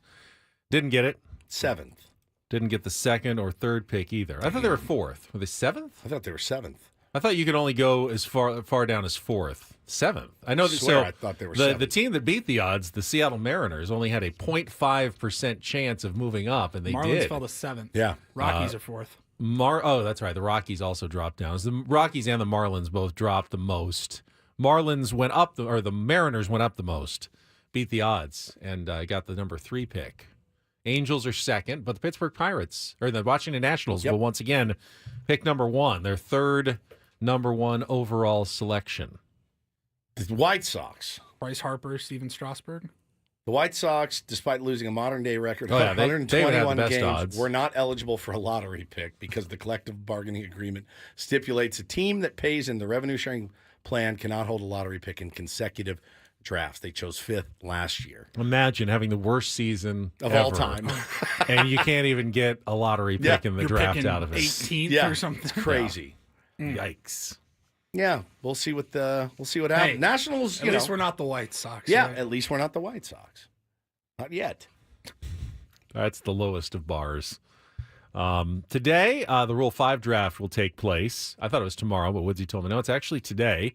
Kind of the last bit of business, I think, that they do at the winter meetings. But the rumors will continue. And the one of the biggest ones yesterday involved the Padres' own Dylan Cease. We'll talk about that here from A.J. Preller right after this check of traffic on 97.3 The Fan. From the 97.3 The Fan Traffic Center, here's Kelly Danick. Crash has been cleared on the coastline, northbound 5, just past Manchester. Now getting reports of a vehicle fire, southbound 15, before Gopher Canyon. It's over to the right shoulder. I'm Kelly Danick with Ben and Woods, San Diego's #1 sports station, 97.3 The Fan. So I think we all saw this as a possibility, even going into the offseason, but it was kind of confirmed in reporting yesterday by Kevin Acee and Dennis Lynn that the Padres, trying to stay under the luxury tax level again, are probably going to have to trade someone at this point to have the financial flexibility that they're going to need to make it through the offseason. And one of the candidates, with just 1 year left of control, 1 year left on his contract, is going to be Dylan Cease. And the rumors started flying pretty heavily around the winter meetings yesterday that Dylan Cease was someone that is available, at least for discussion, with the San Diego Padres. Not surprising to me at all. It might even be the smartest move the Padres can make this offseason, getting future value for Dylan Cease, the way they did for Juan Soto last year, with 1 year left on his contract before he leaves for nothing, likely at the end of the 2025 season. Yep. Scott Boras guy is going to want to get a tremendous bag, deserving of a tremendous bag. Not going to deny that. Certainly doesn't certainly feel like it's going to be a long-term situation with Dylan Cease. So you bite the bullet, you do what you have to do, you get back as much as you can. And, again, you ask yourself, all right, what would you want back for a Dylan Cease? Oh, I'd love some young, controllable starting pitching. Well, so would the team that's more than likely trading him to you. So what you're going to have to more than likely do is get back some really good young talent, then flip to someone else with maybe a surplus, right? And so you saw a little bit of this yesterday. We haven't talked about the Jimenez trade for Cleveland, and we'll talk to Chris Rose about that coming up shortly, big Guardians fan. But, yeah, man, you're going to have to get creative. I would imagine that the guys that you get back for a Dylan Cease, I don't know how many you actually keep, maybe one. But, I mean, you get 3 or 4 guys back, right, for a Dylan Cease? Yeah, I mean, depends on the quality of the prospect. The better level the prospect, the fewer guys you get, or you take a little bit more. I'd hope that for someone of Dylan Cease's pedigree that, you'd be able to get a couple of guys who are going to impact very close to the major leagues or already young major leaguers. And, if it's not pitching, then Padres need to fill an outfield spot. Yep. They need a catcher. Do you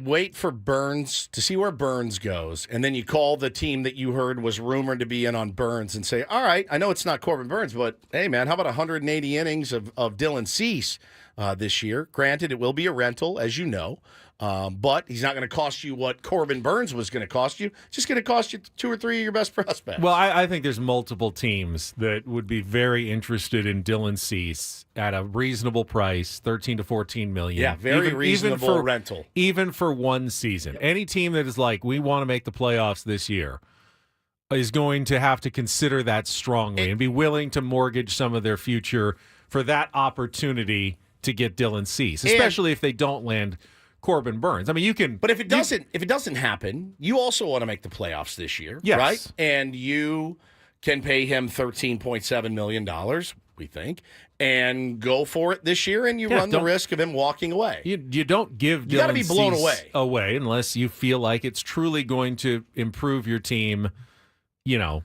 at the very least for the next 3 years, if not directly this year. And maybe that frees up a little bit money where you can add some other pitching, buy some innings at least. a guy who's going to be able to. That's the hardest thing to replace with Dylan Cease. It's the innings that he is generally, good for. 180, 200. That's what Dylan Cease is going to give you year in and year out. Well, let me calm you down there, Ben, because based on this article in MLBTradeRumors.com, you lose Dylan Cease, but don't forget, you got Matt Waldron, Randy Vasquez. They're talking about Adrian Morejon as a starter, Brian Hoeing, and Stephen Kolek as potential back-end options available internally. Well, AJ actually is the one who talked about that yesterday. That's not a rumor. That's straight from the horse's mouth. We got a couple of cuts here from AJ Preller yesterday, courtesy of our Sammy Levitt, who's going to join us a little bit later this morning at 9:35. But first of all, AJ was asked about the value of Dylan Cease and Michael King and whether there is a trade possibility out there.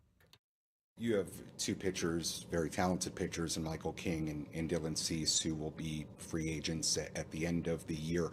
What's your current appetite for at least exploring their trade value in a starting pitching market that is generally pretty robust? Yeah, I mean, again, in general, again, we have a team that ended the year. We feel like one of the better teams in the league, and a big part of it was because of Michael and Dylan. And I think for us, getting to where we want to get to, you need super talented and quality starting pitchers. Those two have they were tremendous this year in terms of getting us there, and we look forward to them getting better next year and taking another step in their development, helping us get to where we need to get to. So. It's a time of year where our group, we're always open-minded. You always listen to, incoming phone calls and see what's out there. But again, it's those guys set a really high bar this year, and we're excited to see what they do next year. All right, not a lot from AJ Preller there. He's certainly not going to tip his hand and go, yeah.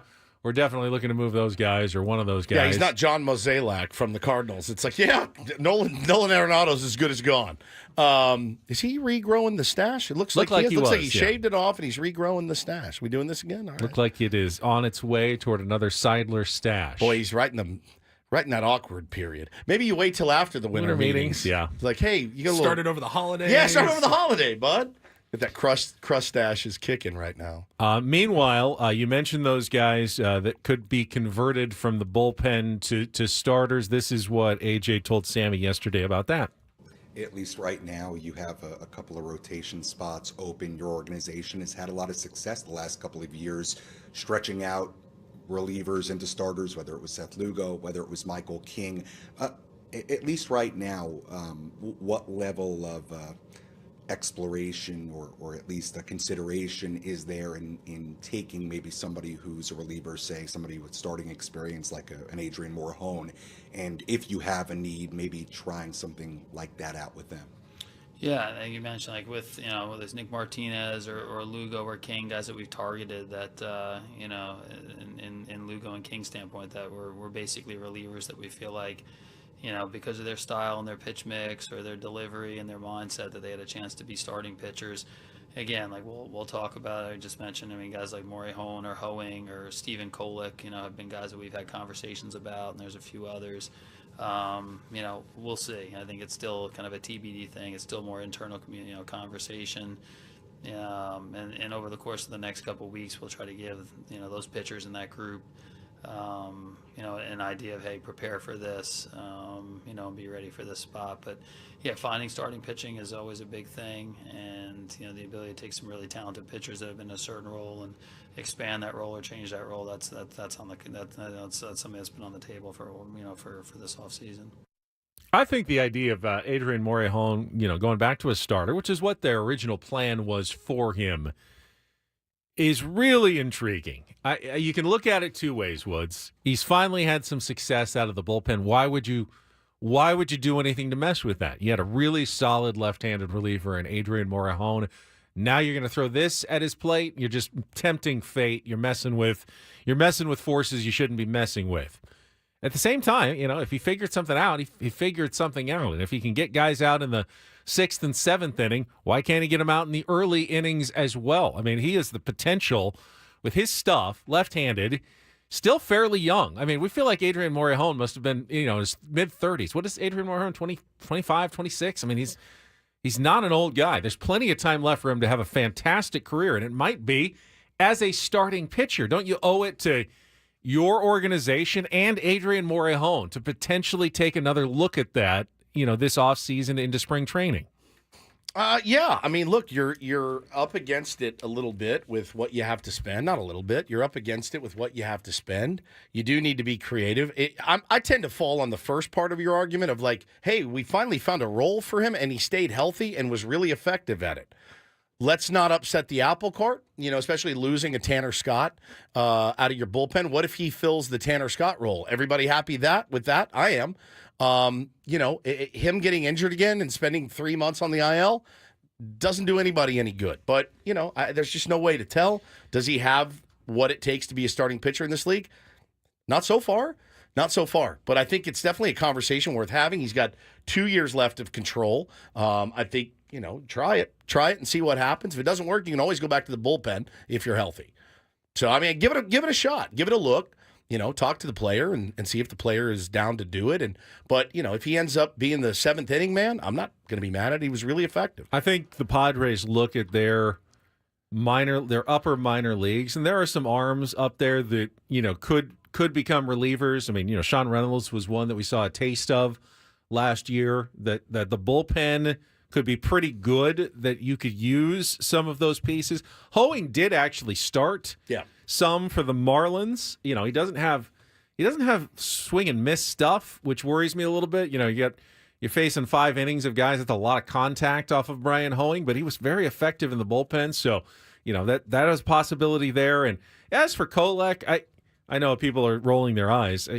There's a reason why A.J. Preller took him and kept him on a roster all year long. He must he had to because he got him in the Rule 5. Well, yeah, but he must think fairly highly of his potential. Yeah, there's something there he likes. We haven't seen it yet, but there's something there that he likes, and now he's part of that organization, so he should be in the mix somewhere, going into this year. I don't know if it's as a starter. Honestly, Benny, it's all hands on deck right now. I mean, you're pretty bare in the cupboard. All right, we'll come back. Big 8 o'clock hour, including our friend Chris Rose joining us to talk about yesterday's trades and more next year on 97.3 The Fan.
All right, we're halfway home on a Wednesday. Ben and Woods, 97.3 The Fan.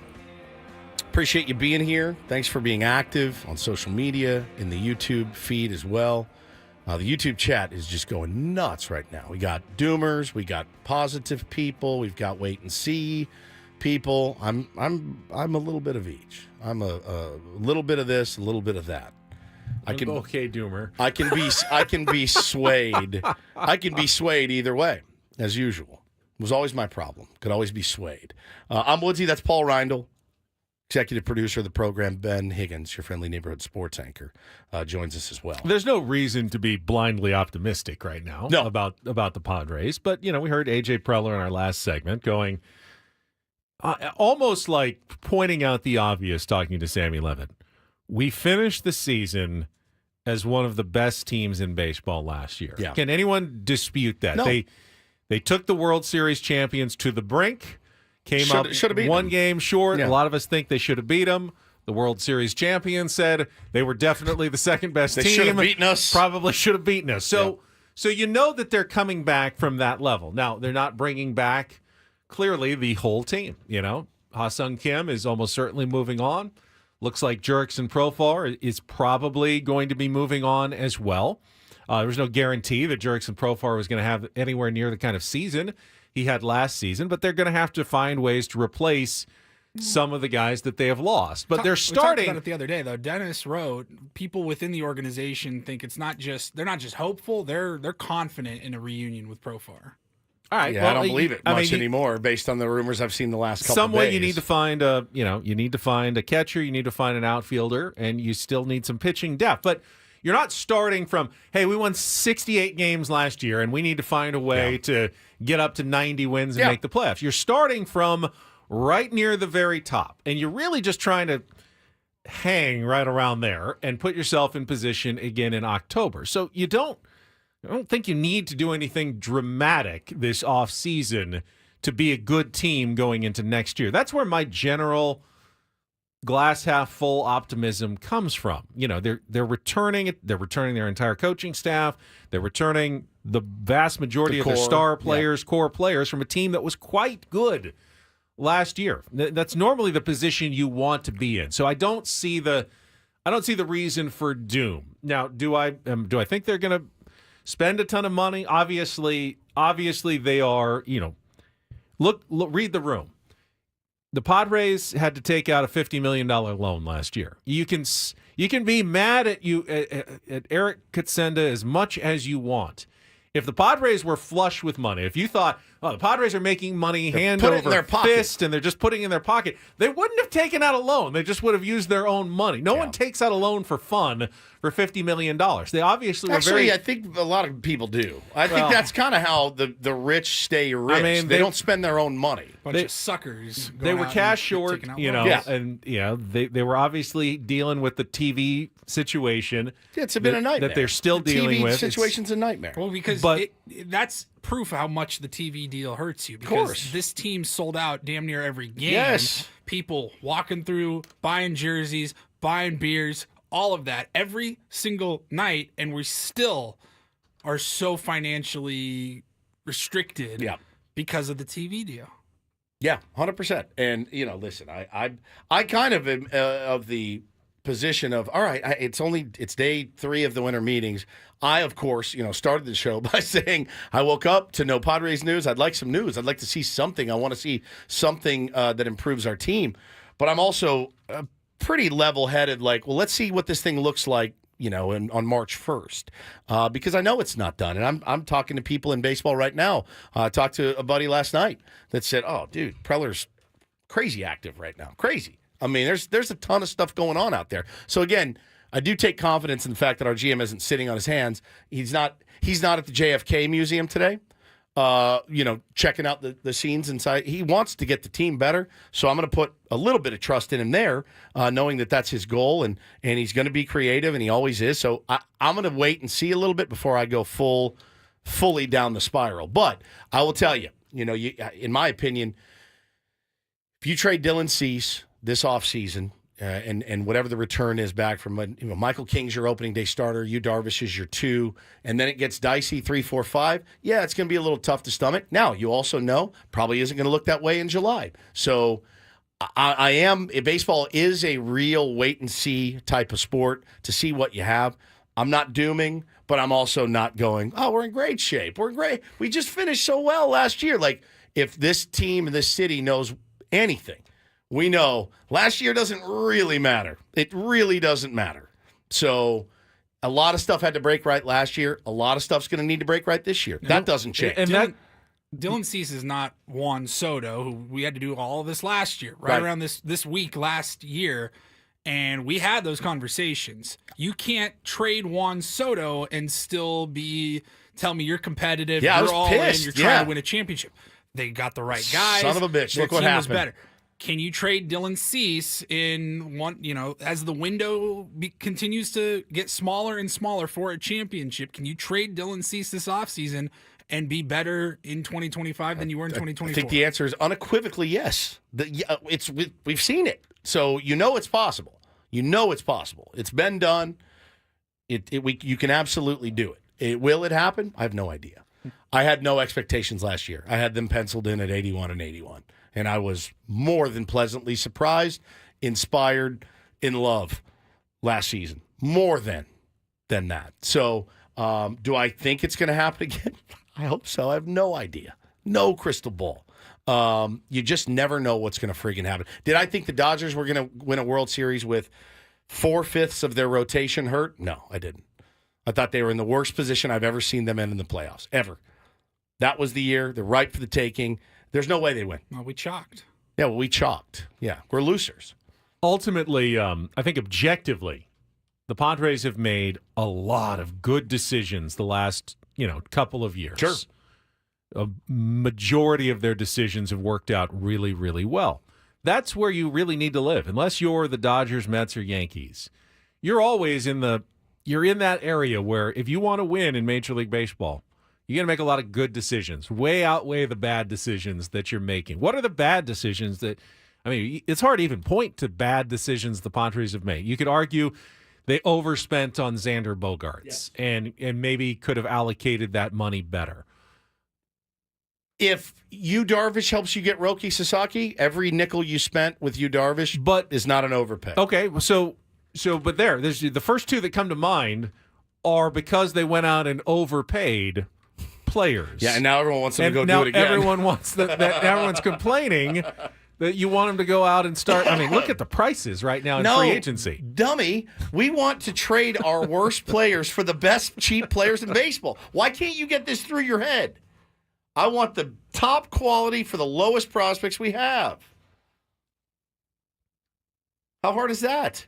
So I want 5 fleecing trades here.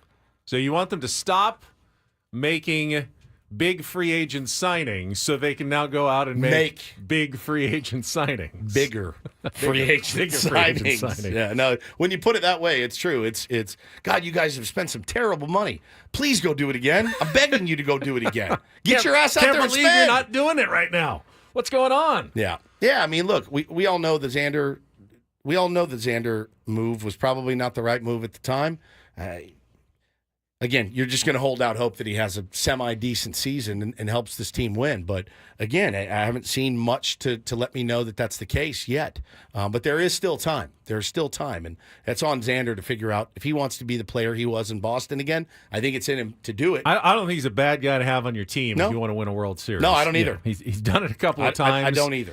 I just want to see the production go up. And I'm sure Xander does too. Zane says, I'd rather have an Orioles situation than a Padres situation. Okay, I mean, parse that out, right? Like, you do have young, controllable, really good talent. You've made the playoffs. You haven't won a playoff game, though, in the 2 years, right? They didn't even win a game in the last 2 years.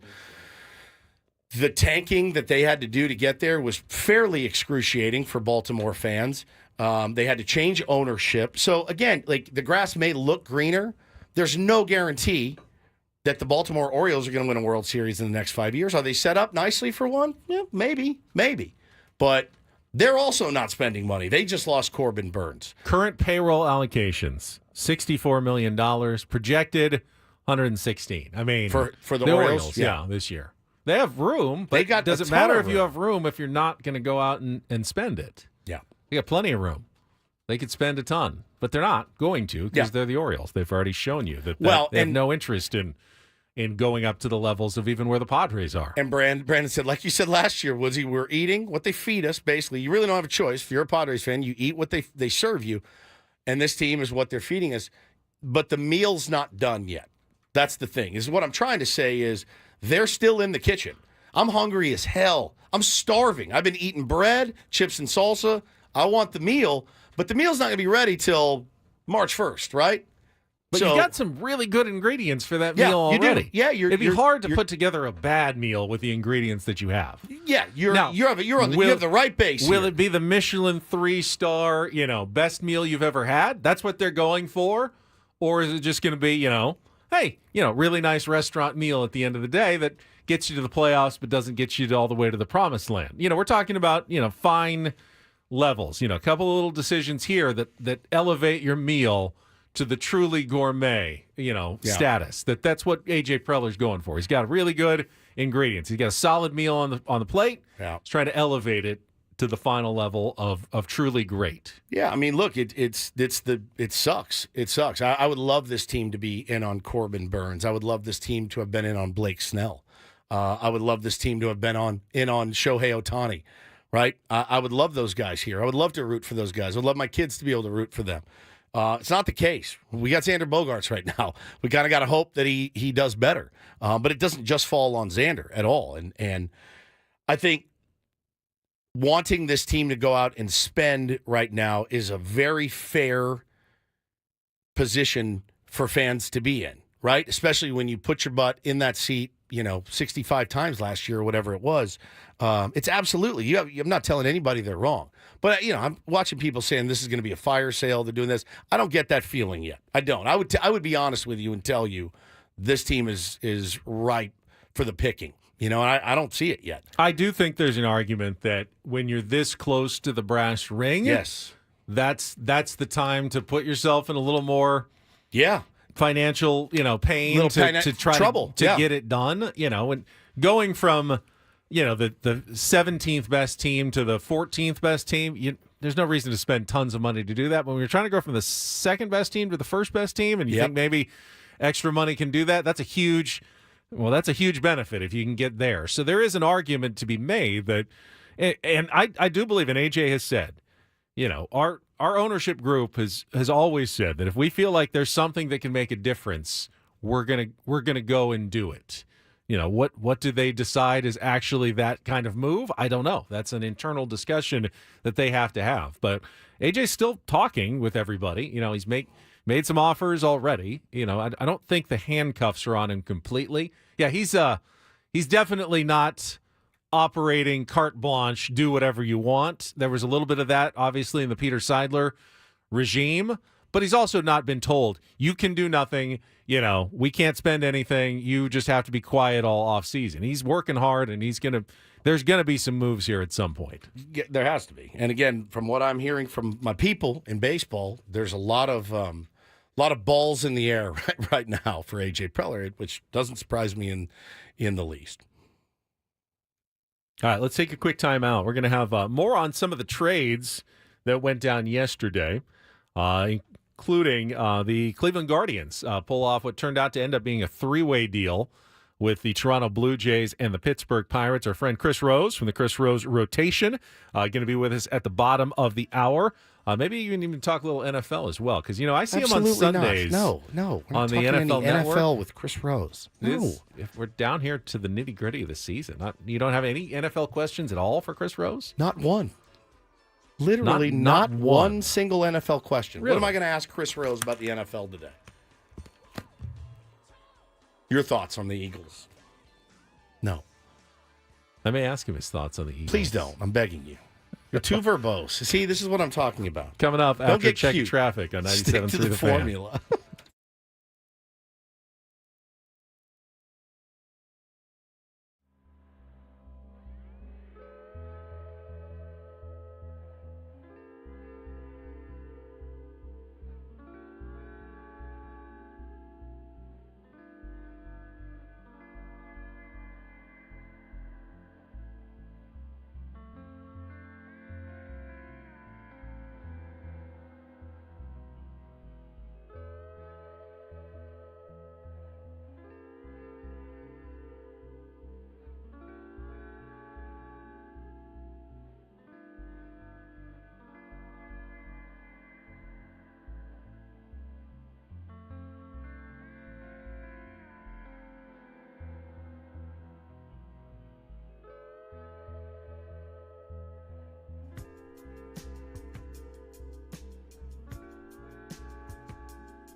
Jamul Casino.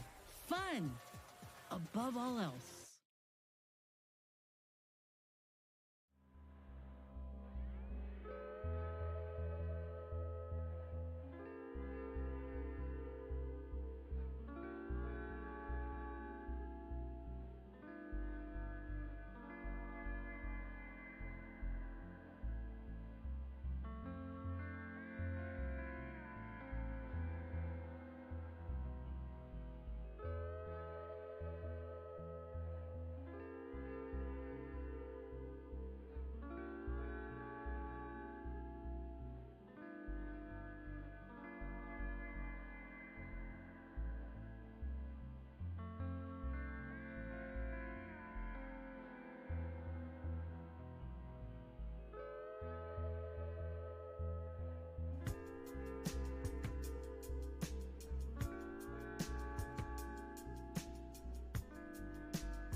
Jamul Casino. Fun above all else.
It's good to see that we're tackling the real problems in society. I just saw that the Ohio legislature has introduced a bill to make planting a flag at the center of the OSU stadium on a game day a felony. A felony? A felony crime to plant a flag. Jeez. The center of the the Horseshoe, the Buckeyes Stadium, on game day, a felony. God.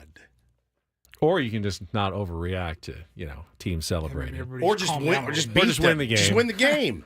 Oh, you pimped a home run. Throw a better pitch. Or maybe on. Michigan can just plant the flag at the 40 instead of Yeah. center field. Just hey, didn't do it you in the middle of the said field. You said midfield. That was not midfield. Planted it at the 40. We're fine. You've got to be kidding me. A felony. A felony. What are you in for? I flag. did I'm a backup wide receiver for Michigan, and I planted the flag. You probably get killed, if you're in Columbus jail. That's right. A felony. Put you right in the same cell with a serial killer. Didn't some Dodger city council member did do a petition to get the results of the World Series that the Astros to get that reversed? Yeah. Remember that? The California State legislature. Yes. They're like, they were using trash cans, and they got freaked out, and they did some petition to try to get them to change. San Diego City Council should make it a felony to wear Dodger hats. Yes. In San Diego. Oh my God! I'll be a citizen on patrol. Just walking up, putting guys in handcuffs. What did I do? He gets the hat. I mean, isn't that you're just trying to rile up the opposition? That's what you're trying to do by planting the flag. I mean, if you can't do that, then don't wear Dodger gear in San Diego. That is unbelievable. Make it a felony for Shohei Ohtani to hit home runs in San Diego. Fine by me. He goes deep. He doesn't hit home runs here. He doesn't do much arrested. Here. That's true. This is like then Teoscar Hernandez or someone like that. Yeah. All right. Before we get to Chris Rose at the bottom of the hour, it's time to continue our Ben and Woods rap look back. There it is. Actually, I had a little trouble coming up with our favorite moment in the month of May, and then Paulie reminded us of Woods' musical experimentation in the month of May. Yeah, I don't know how we got on this. Do you guys remember? I don't remember.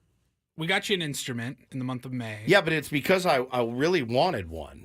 You kept saying you wanted one, and I purchased one and had to deliver the next day. Yeah, the Jew's harp. I didn't even know that was an actual instrument. Yeah, you put it between your teeth. And you twang it. And you guys remember, I was obsessed with the Jew's harp for a few days. You were completely obsessed. Do you even know where it is? There it is. It makes me laugh every time. So, yeah, we had that going, and then no idea where we saw this song, this video. Yeah, somebody sent it to me from a county fair from over a weekend or something. Yeah, and it's called A Song for Ben. Song for Ben. Sent this to us and I said, I love it. I love it, and I want to play it tomorrow. And here it is. Ben, you're my friend. Ben, you're my friend. You're the best old Ben there's ever been. Ben, you're my friend.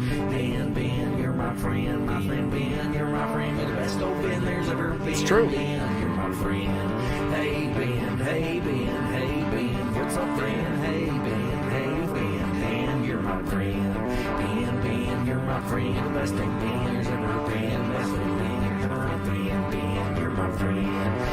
Ben, you're my friend. Ben, you're my friend. You're the best old Ben there's ever been. Best old you're my friend. Hey Ben, you're my friend. It's an earworm. All day.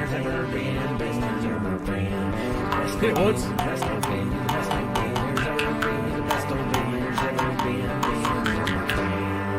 Not bad. I have to be honest. I loved that. I loved it too. Is that the new release from the Sucking on a Chili Dog guy? No, that is a. Seemed like they were kind of from the same genre. That is a guy named Aaron, and I don't know how to say his last Nor name. do I. Raitiere.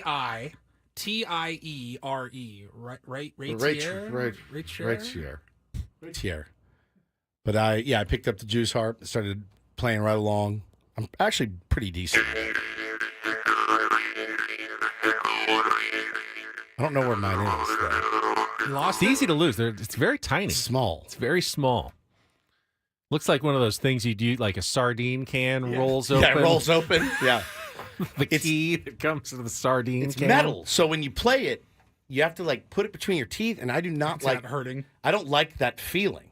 And but I really like the sound. So Ben, you're my it's so all day long you'll be singing it. all day long. So I don't know where my Jews harp is. I got to find it. Got band practice later today, and I cannot locate it. Probably somewhere in the bottom of that bag. Make it a game for your kids. Find Dad's Jews harp. Win a prize. Yeah, win a prize. That's some fun. Yeah. It makes me happy. That small little tool can make that noise. It makes me so happy when I hear it. It gives me a little lift. It's fascinating. And I needed one. All right, that's our wrap for the month of May. We'll have June hopefully tomorrow back on schedule. Tomorrow. All right, we got a good one. Woods making an appearance tomorrow. Nice. Nice. All right, we'll come back. Chris Rose, the Rose Rotation. Definitely not talking about how the Eagles are looking right now. Nobody when cares. we return, They're not in San Philly. Diego's #1 sports station, 97. Hang on. Do you think he is an NFL Network host working currently in the middle of the season? Do you think he's expecting any football questions from us? us? No. He'll be ready. Whatever we throw at him. He's a pro. He's a pro. He's Love a pro. Chris Rose. Chris Rose next on Ben and Woods 97.3 The Fan.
All right, there were a number of trades that went down yesterday, and one that certainly, I think, raised some eyebrows. The Cleveland Guardians dealing an all-star, their second baseman, Andres Jimenez, and his big contract to the Toronto Blue Jays.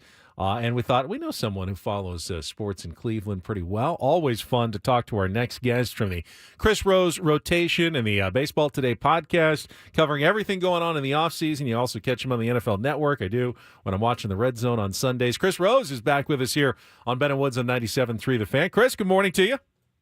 Good morning, guys. How you doing? Doing well, Rose. We haven't talked to you since the playoffs ended, and what a run it was. For you guys, so much fun to watch. Different heroes popping up every night. I mean, it was pretty outstanding run for Cleveland. Yeah, it was great for both our cities. Yeah. I mean, it was awesome until it wasn't. Until it wasn't. Yeah, and I'll just tell you this. So I was over doing the Patriots Jaguars game over in London. So I was up at literally like 3:30 in the morning watching on my phone while my wife is sleeping. Like, you know, I see John Kenzie Noel hitting this monster shot in the playoffs. And, you know, I mean, it's not like I could be jumping around the room in London at 3:30 in the morning. I'll get pulled out of the hotel. But it was a great time and came up a little short in typical Cleveland sports fashion, but the ride was remarkable. You don't want those bobbies coming for you in the middle of the night in London. You don't. So, Chris, it's always been the case that baseball has had haves and have-nots financially, and it's never really been a huge deal. There's always teams that make runs like, you know, the Royals and the Brewers and smaller market teams that make the playoffs and go deep. Yet it does feel, and I don't know if it's my perspective, I wondered if you share it, that the gap seems to be widening. Maybe it's because of the TV deal situation for many of the teams, but you get the Dodgers and the Mets who just seem to be getting more, you know, free with the spending, and other teams like the Guardians and now even the Padres, you know, hearing about, you know, financial, at least, constraints this offseason, that it's becoming more difficult for the teams to you know, find players in free agency. Yeah, I mean, the other side of that is the people who will say, well, there's more parity in this sport than others in terms of appearances in the World Series since 2010 and things of that nature. I mean, you can draw the line of demarcation wherever you want.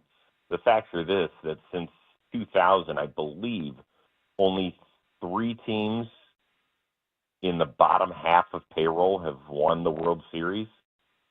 So I think that's the alarming thing is that, yeah, teams like Cleveland can get there in 2016 and Kansas City in 14 and 15 and the Arizona Diamondbacks. I don't know exactly where they ranked, but they weren't among the top 10, certainly, in payroll when they made it in 2023. But finishing the product, finishing it, maybe you can beat 1 or 2 high payroll teams, but maybe beating a third, or a fourth is going to be real challenging come October. So, yeah, I mean, there's no question there's that part of it. And when you're a Cleveland sports fan and just strictly focusing on the Guardians because the Cavaliers and the Browns have had no problems spending money. Now, who they've spent it on, particularly the Browns, that's another discussion. But with the Guardians, this is just kind of a rite of passage as a fan. You have to deal with that, and you can bitch and moan about your ownership, but Paul Dolan's not going to say, hey, well, Chris Rose said this on social media, so maybe I should sell the team. Yeah, no, I mean, we go through the same thing here in San Diego, and I saw this move that went down last night. Guardians, we haven't talked about it this morning yet, talking to Chris Rose here on Ben and Woods. Andres Jimenez, who is beloved in Cleveland, loved playing in Cleveland. I saw this, and I went, all right, the return, Horowitz is pretty interesting. Well, then he's immediately flipped to Pittsburgh, and then you get a really good young pitcher back in Ortiz from Pittsburgh, is that right? And then... And Toronto took all of his salary, and I'm sitting there going, okay, I think the Cleveland fan base probably mad you lose a fan favorite, a guy with a spectacular glove. Offense has been in decline the last 3 years kind of consecutively, but they ate every nickel of that contract. So you as a Cleveland sports fan, are you saying today, great, that frees up more money for them to go out to spend, or is that more money right in the owner's pocket? I mean, that's the question. If he just pockets it, then he owes the fan base an explanation. He just does. And I actually think that all owners should be mandated to speak minimum of once a season, and I would say beginning and end. Because I do think that fans deserve that courtesy. They pour their heart and souls into their business. I'm talking about the fans pour heart and souls into these people's businesses, and we care about them unlike anything else. We don't walk around with politicians' jerseys, Some do. Well, those people need to get their heads examined, and if so, I wouldn't even know what name I'd put on the back of my jersey. But you know what I'm saying? Like, it is a community investment, and with that comes a responsibility. You can run the business any way you want. It's your money. Like, that's cool. But I think you owe us an explanation when we care about it that much. And listen, I've met Paul Dolan a handful of times. He seems like a very nice man.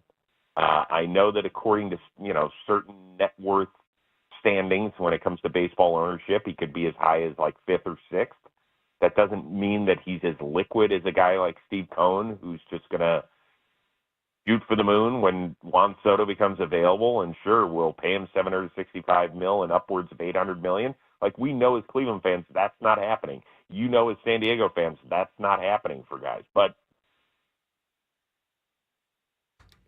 part of it's tough. Yeah, talking to Chris Rose rotation, and it's the Baseball Today podcast, right? There's so many of the names that I get confused. Fair territory, foul territory, between the lines, outside the lines, Grand in the Slam. stands. Right, touch them Hit for all. the cycle. Yeah, they run together after a while. I think there is a fair territory and a foul territory, if I'm not mistaken.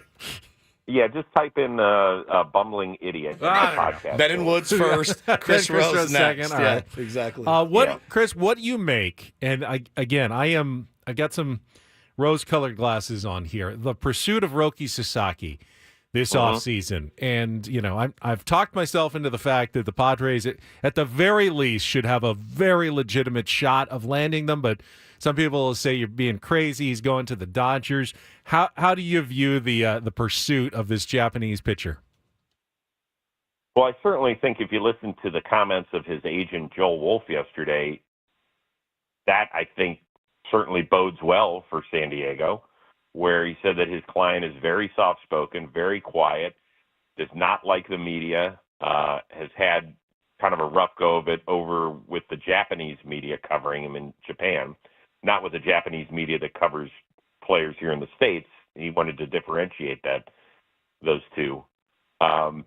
But I do think San Diego would be a perfect landing spot for him. Ruben Niebla is a guy that has worked wonders with people. You've seen it firsthand. I've seen it firsthand in Cleveland. He's outstanding. But, Roki's camp has to do a thorough debriefing for him over the next month of what cities, organizations are all about. He might be better suited I think it'll come down to the Dodgers and the Padres. I just don't see him getting past that. But, man, if he wants to come to Cleveland, we develop pitching, and nobody cares about the team there. So, you don't have to worry about it media-wise. They've got one reporter covering the team, and believe me, he's going to leave you alone. So, Roki, come on in. We made it all the way to the Final Four last year. We'll just let you pitch. It's warm at least 17 days a year. So it'll be great for you. You're forgetting how marshmallow soft we are in the San Diego media. That's what I said. We're like a pillow. It is so comforting here. I know, but maybe, you know what? Maybe he's got stage fright and he doesn't want to play in front of 40,000 people. Once again, that's where the edge is going to be handed to Cleveland. You don't have to worry about that. Well, give me your thoughts on... Maybe he really likes the Rock and Roll Hall of Fame and wants to have a season pass. You know what? Cleveland's underrated. We'll get season pass. They're always changing the exhibits. I've heard he wants to see the Shamu show here. It's underrated. Cleveland is an underrated city. It's an underrated sports town. I went to college in Chicago. I went to Cleveland a bunch. I had a freaking blast every time I went there. The people are great. It's a great place to visit. I wouldn't want to live there because I live in San Diego, but you get it. Hey, listen, I'm from there and I don't live there. Yeah, fair enough. But it is great, particularly in the summer. And I will say this: they put out that river yet, or is it still on fire? Okay, now that's seriously. Chris, sorry, Chris. Let's get a joke that's not 50 years old. Come on, he guys. Can't. That's all he does. He can't do it. Let's improve our repertoire. He also had to wedge it in there right in the middle of your sentence. Before he moved on. No, but I did want to get your take. Jimenez, I liken him to. There's guys that you have here that we root for that are fan favorite type players. Jimenez, when he hit that home run and he put his jersey together and kissed the CLE across his jersey. He endeared himself to an entire city. Totally. And then it's like, all right, we're going to trade him to Toronto. We're going to get a couple of guys back that we're going to flip for other guys. Kind of what were your thoughts? Because I did think, if I'm a Guardians fan, as much as I'm bummed, you did clear $99 million from a guy whose bat has really gone downhill. So kind of how are you resigning yourself to that fact today? Well, yeah, there's the fan appreciation side of this where he has become one of the most beloved players. And you have to remember, he was the centerpiece of the trade that sent Francisco Lindor, who was equally as loved, to the New York Mets. And so it's just a constant revolving door. So now what's left from the Lindor trade is Ortiz, two other hopefuls, left-handed pitchers from the Pirates organization, and a guy who projects to be probably like a third, fourth outfielder at best at the major league level, if he even makes it. So you've got that side that you have to deal with. And it's, that's why the Jose Ramirez, I really thought he was ending up with you guys a couple of years ago. I went to bed one night thinking it was the last night that he was a Cleveland Guardian. The next day I wake up, he signed a 7-year, $142 million extension. I couldn't believe it. But that's why they love Jose so much. It's because he's like the one guy that has truly stayed. Even guys like Jim Thome, who got kind of a short extension, but then left us for greener pastures in Philadelphia. It's the hurt that we have to deal with because ownership is reluctant to spend the way that several other ball clubs do open their wallets. And it's like we need another therapy session today. I have to talk fans off the ledge and deal with the practicality of the trade, but people are angry. You know, they wonder why we can't hang on to a guy who's going to make $100 million over the next 5 years. Well, to be honest with you, you can't hang on to him because he doesn't produce at the dish. He's a great base. He would fit great in San Diego. He would fit great in San Diego. Like, he might be enough to push him over the top. That's how good he is defensively. I'm just telling you. Like, on a team which rakes like you guys do, unbelievable. But on a team like Cleveland, you can't eat up $23.5 million a year like he's going to in 2 seasons and have a 632 OPS. Yeah, and you wonder how J-Ram's feeling today. You know what I mean? One of those guys that's in it for the long He's haul. hurt. Yeah, it stinks, man. It does. But He's hurt. The practicality of it, I think you're right. But again, if they take that money and they spend it wisely in other places, I think that's what we all want to see. You know, we're probably going to end up losing Dylan Cease, who threw a no-hitter here. And I know he didn't pitch well in the playoffs, but, you know, we like Dylan Cease here. We were stoked to get him. Probably going to end up losing him this offseason. But, you know, you move on, you pick up the pieces and try again. That's what we do. Yeah, I mean, if you end up signing Michael King, then that's the move you have to make. Now, if you lose Cease and you lose King, well, then you're going to end up looking at the Juan Soto trade and say, well, what did we really get out of it? And that's the difference, right? The New York Yankees, they lose out on Juan Soto after he was just there 1 year, and what's their pivot? It's to give the richest contract ever to a left-handed pitcher. Yep. That's how they deal with their tiers. Padres, Guardians, we do it in different ways, and even in Cleveland, we do it in a way different way than you do. We've never had a $300 million ball player. We've never had a $200 million ball player. You've got a few of them. Chris, I just got to say, you're the best. You rule. I love having conversations with you. You always add to the discussion here on the program. Thank you so much for your time, man. I appreciate it. I'm going to go put out the fire that's on the river. Right now, guys. Sorry. I'll let you know how that I'm goes, sorry. okay? It's a tired old shot for sure. I'm sorry it's okay. for It's him. all right. It's fine. You know what? I've got my therapy appointment in 8 minutes. And So condolences don't worry. on the loss of Rocky Colavito as well. Oh, yeah. Ooh, wow, ouch! You just went to that one Yep, too. double. That's another trade that Clevelanders still haven't gotten over 60 years after it happened. I don't know that much about him, actually. I just know Cleveland legend from back in the day and saw that he had passed away. home run champ that was traded, and you know, seriously, it was like one of those trades in Cleveland lore that people never got over. But great way to end the discussion today, guys. Thanks, Awesome. Chris. Sorry. Now I feel way better. I derailed that one. That one's on me. Chris Rose, Rose Rotation, Baseball Today podcast. Great. We got to check traffic before the top of the hour. We'll be right back after that here on 97.3 The Fan. From the 97.3 The Fan Traffic Center, here's Kelly Danick. Traffic is sponsored by Viejas Casino and Resort. Still a few problems out here. Southbound side of the 805 at Nobel, a collision. Also south 805 on or near the Telegraph Canyon Road off-ramp crash. You'll find on the North 5 coastline just before Loma Santa Fe. Accident involving couple vehicles. Got the HOV lane blocked. Viejas Casino and Resort is home to the best players club in My Viejas. Start earning points toward incredible rewards like free gifts, concert tickets, hotel stays, dining discounts, and more. It's time to ditch the other guys and join the best. The My Viejas Players Club, Viejas Casino and Resort. And Kelly Danick with Ben and Woods, San Diego's #1 sports station, 97.3 The Fan. All right, a little updated reporting here from John Morosi, who says the Orioles are among the teams interested in trading for the Padres' Dylan Cease. As Baltimore's hopes of retaining Corbin Burns continue to fade, trading for Cease is a legitimate option. And then just now, he's why would the Padres trade Dylan Cease? Here's one scenario. Padres move Cease for prospects, then trade from their improved depth to acquire Garrett Crochet from the White Sox. So wow, maybe upgrading pitchers and adding a year of control by flipping Dylan Cease. Is that on the table, actually? That's interesting. I'm titillated. Garrett Crochet titillates me to no end. Oh, he's nasty. Nasty. Maybe not the innings eater that Dylan Cease is, but God. Cy Young? Oh, God. Oh, all right. Rindle Report and more coming up next year on The Fan.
All right, thanks again to the terrific Chris Rose.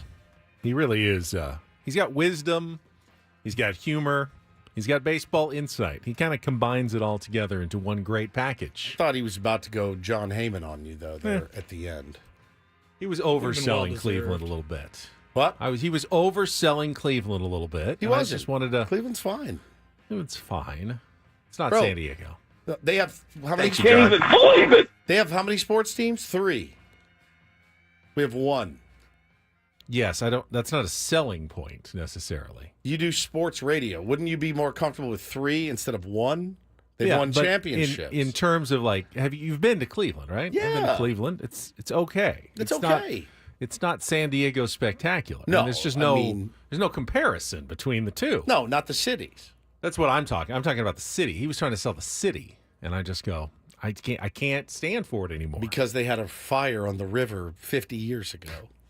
Had to get that in, didn't you? It's cold. It is cold. It's very cold. It's bleak. It's a little dreary. It's bleak. Yeah. It's like it's kind of grayish brown. Puts hair on your chest. It is currently 35 degrees. Wonderful. Feels like 35 degrees in here, though, right now. True. And that's balmy for them at this time of year.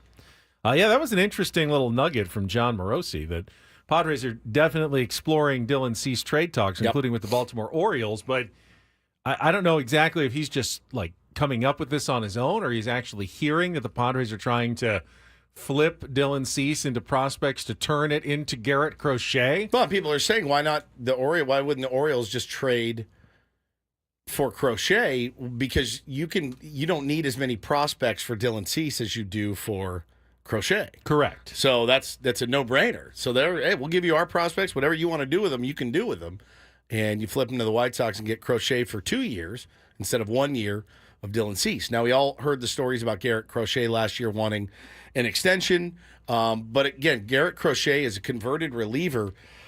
His extension wouldn't cost as much as others, right? Like a Dylan Cease extension. It's not going to cost as much because he's still building up his ability to throw, 150, 160, 180 innings. So he's not quite there yet. It's and the extra year of control. 2 years, tamps down the price for a long-term extension. Now, you could argue Padres made a big mistake in not extending Michael King right when they got him last year. Could have got him for a much lower price. Correct. But now that he's going into his last year before free agency. And really showed. Was a top 10 Cy Young vote getter. Yeah. Price went through the roof, on Michael King in this last year.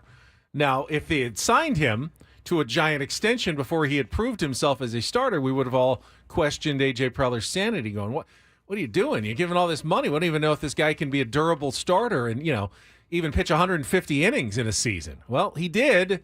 And now you're kind of going, oh man, wish we had locked him up a little bit earlier. By the time Dylan Cease got here, he was already a premium, going to be very expensive free agent to try to re-sign. Correct. Michael King was not. Michael King was very promising, but you could have got him on a club-friendly deal, 10 months ago. Yep. Now, not so much. You can maybe get him, on a little bit of a discount, knowing that, he could get injured this year, that he's got some uncertainty before he hits that finish line of free agency. But there's I don't want not a lot of leverage left. I don't want to do this again next year with Michael King. Okay, who do we flip him for? Oh, we can get 2 years. No, he's a free agent at the end of this year, too. At the end, next year. Yeah. Yeah, next season. Yeah, we can't. I mean, you either trade him now or he's gone. No, King. Yeah, King. Yeah. They're the same. Yeah, King and Cease. Right. Yeah. So what I'm saying is I don't want to do this if we flip Cease. I don't want to do this again with King next year. Who can we flip him for? You know what I mean? No, he'll be a free agent. He'll be a free agent. He'll already be a free agent next year. You're right. We're doing it now. We're with doing King it now. as well. Yeah. We're just. I think most of us have the feeling that we want to keep Michael King, and as much as you'd like to have them both, I'm more on board with trading Dylan Cease because he's going to be more expensive. He's probably got some more value to teams that see his consistency and durability, and you could probably get better prospects for him, I would think. So, it just seems like he's the more logical guy to trade from a Padres perspective. Yeah, I agree with you. Crochet would be interesting. I mean, you know me. I like the shiny prize. I'm fascinated. And then by next that year guy. they can trade crochet with 1 year left. Exactly. Just do this every year like a junkie. Just keep coming back. I mean, I don't know. I watched Crochet pitch last year. I was absolutely blown away. Just blown away by that guy's stuff. So yeah, I'm a mark. I get it. I'll wear it. I mean, I think the way that you could look at it too is if you say, all right, well, let's trade Dylan Cease, Ben, to the Baltimore Orioles, who again have this glut, and I do mean glut of prospects that they are so unwilling to move all the time. What if you get 3 or 4 really good prospects back and you go, all right, I mean, these guys are part of the future. You don't have to make that move. You've tried to figure out a lower level starter. Nobody's going to be Dylan Cease. We can all agree with that. But what if you got 2 pieces that you looked at and went, oh, these guys are part of the future of this team? I think that's you can stomach that as well. That's the job for AJ Preller. That's what he's paid to do. Yeah. We'll have Sammy Levitt joining us from Dallas. Winter meetings one last time coming up at the bottom of the hour. Right now, though, Paulie's got some Randall report. And get things started here with our today's edition of the Rindle Report. Now tuned into the greatest.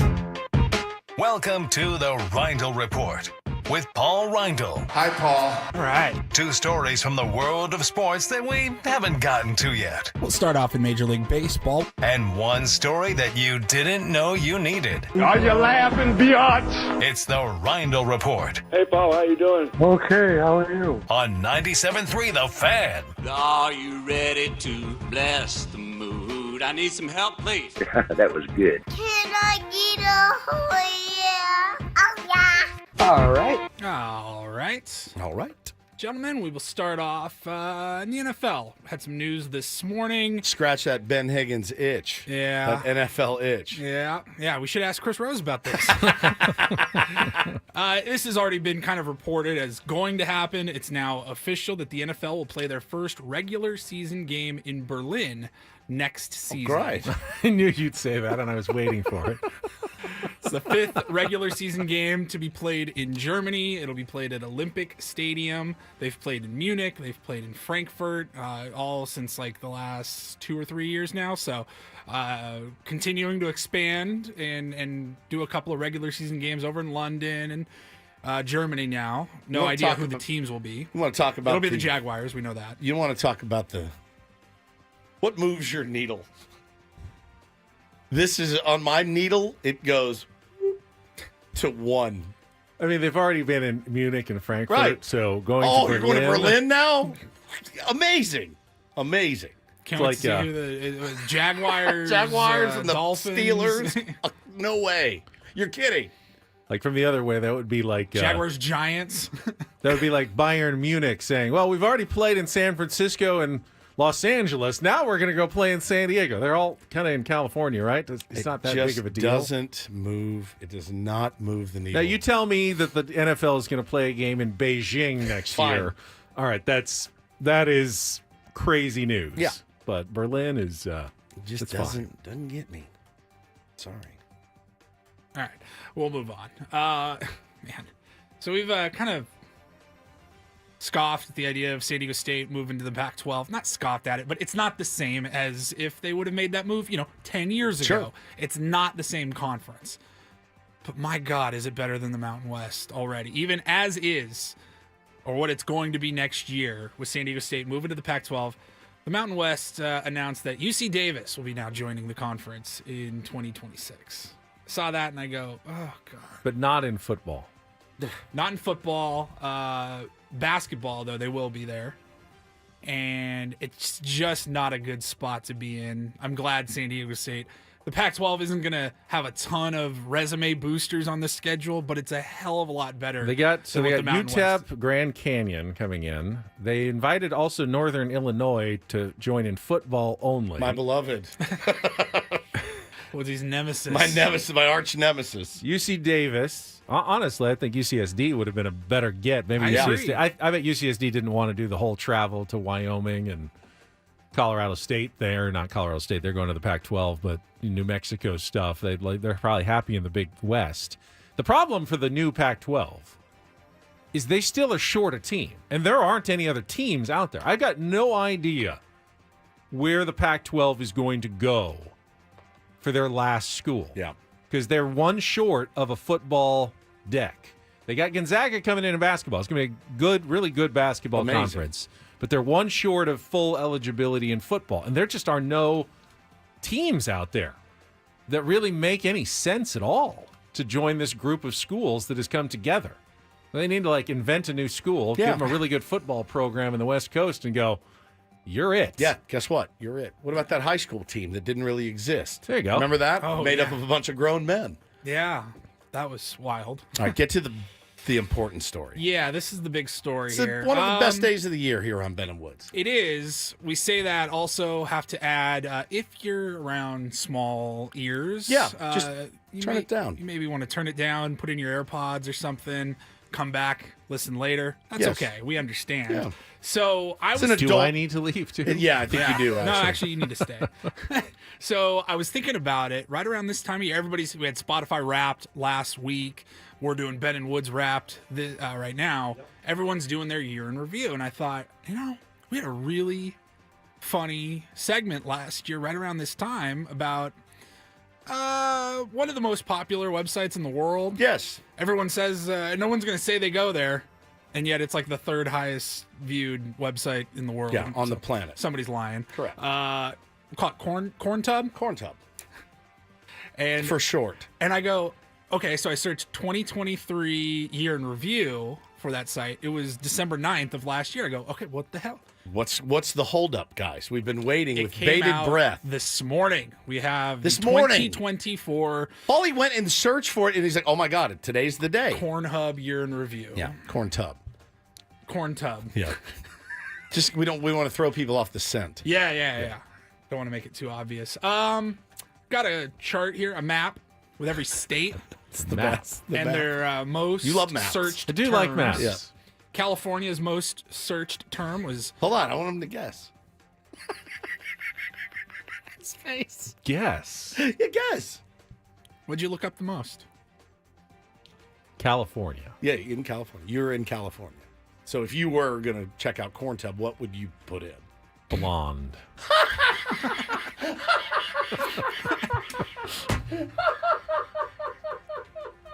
That was not... This segment never disappoints. That was not the winner. The winner for California was Friend's mom. Wow. Mom. Yeah, Friend's mom. Nevada's was Vegas. Vegas. What? Seems a little boring. It's close to home, I guess. I don't even know what those right videos in your backyard. California's top Fresno. Victorville. And then Hawaii's most commonly searched term was Lay. Oahu. Oh, why? Why? I don't know. Just telling you what they're reporting. I need more. There's a lot I can't say. Just turn off your mics. Dance around it. All right, I'll figure out a way. Yes. Okay. I think. A little confused. I think we should be pretty sure before you take that decision. With my home state of Washington. Washington State is milking. Saying it quietly doesn't really change anything. I thought it did. Oh, I thought that was better. The Northeast has a lot of confusing deviants. What's the most deviant place? I'm gonna guess like the Dakotas. The Dakotas are hot babes for South Dakota. All right, never mind. And then hot babe. What are there? 8-year-olds looking in there? Hot babes. There's plenty of cold babes in the Dakotas. No doubt. And then North Dakota is lesbian. And more. There's more words to that. We'll stop there. Missouri's is grandma.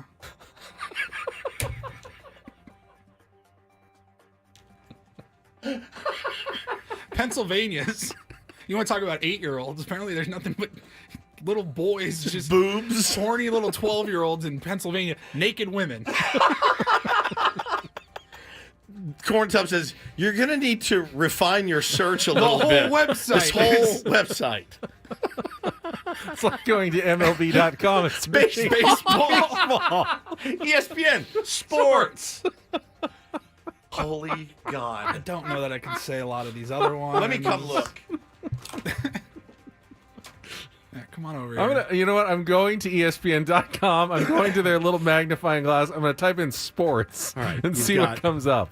You've got wedding in Rhode Island, tattoo in Vermont. I will never read New Hampshire ever or Maine.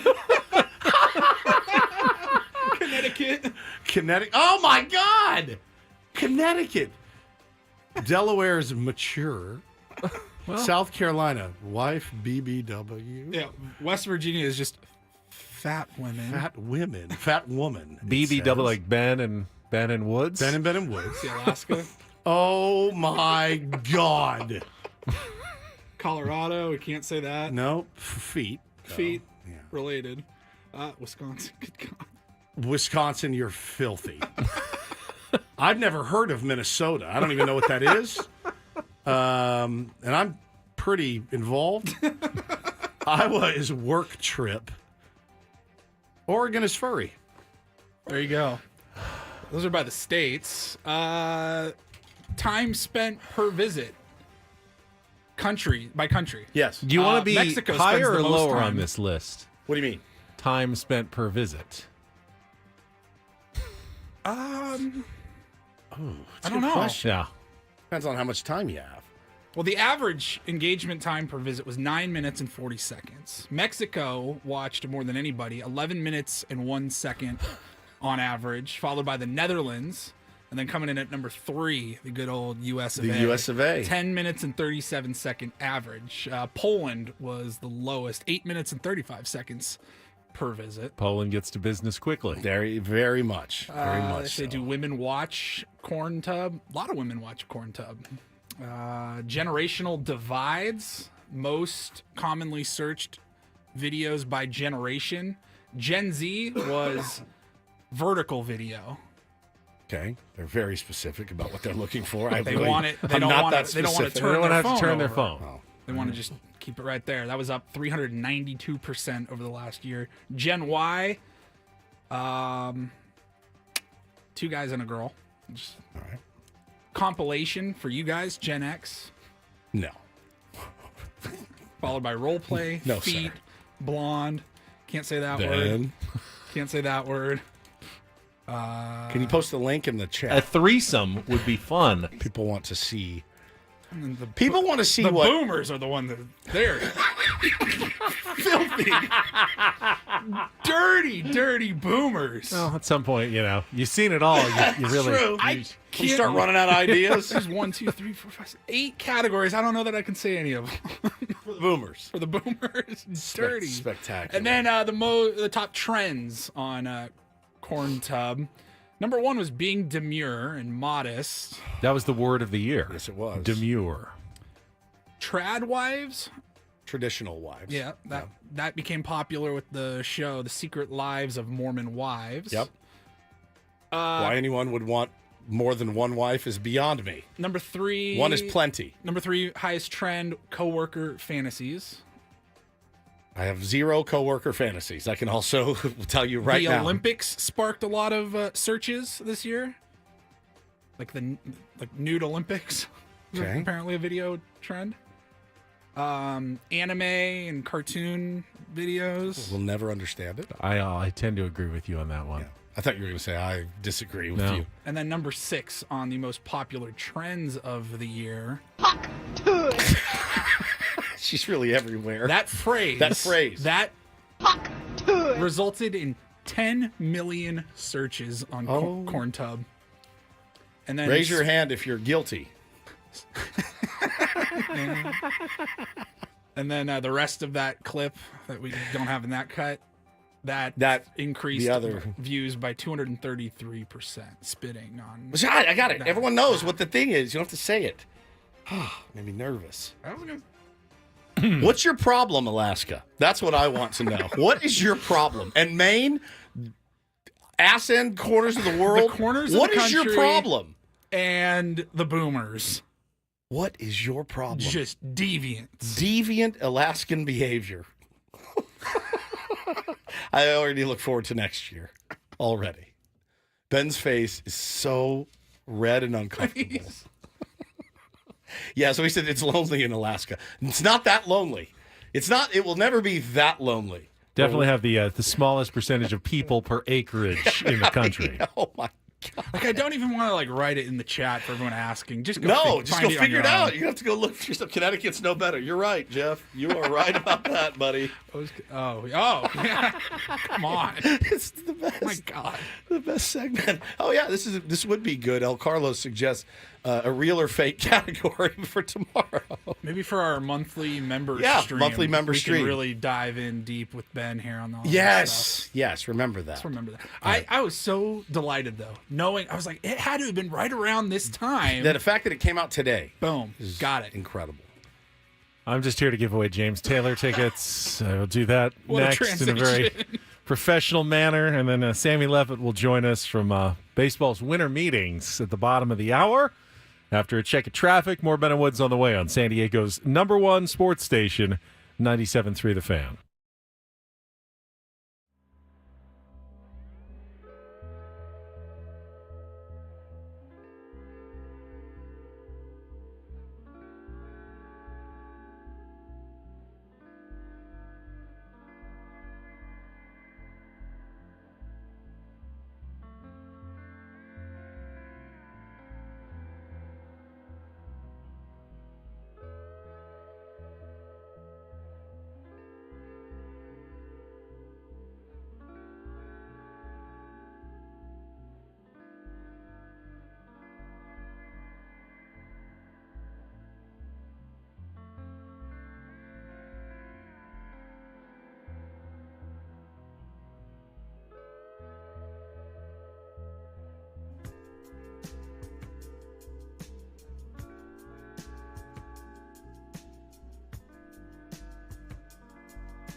Jamul Casino. Fun above all else.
Couple local items of note today.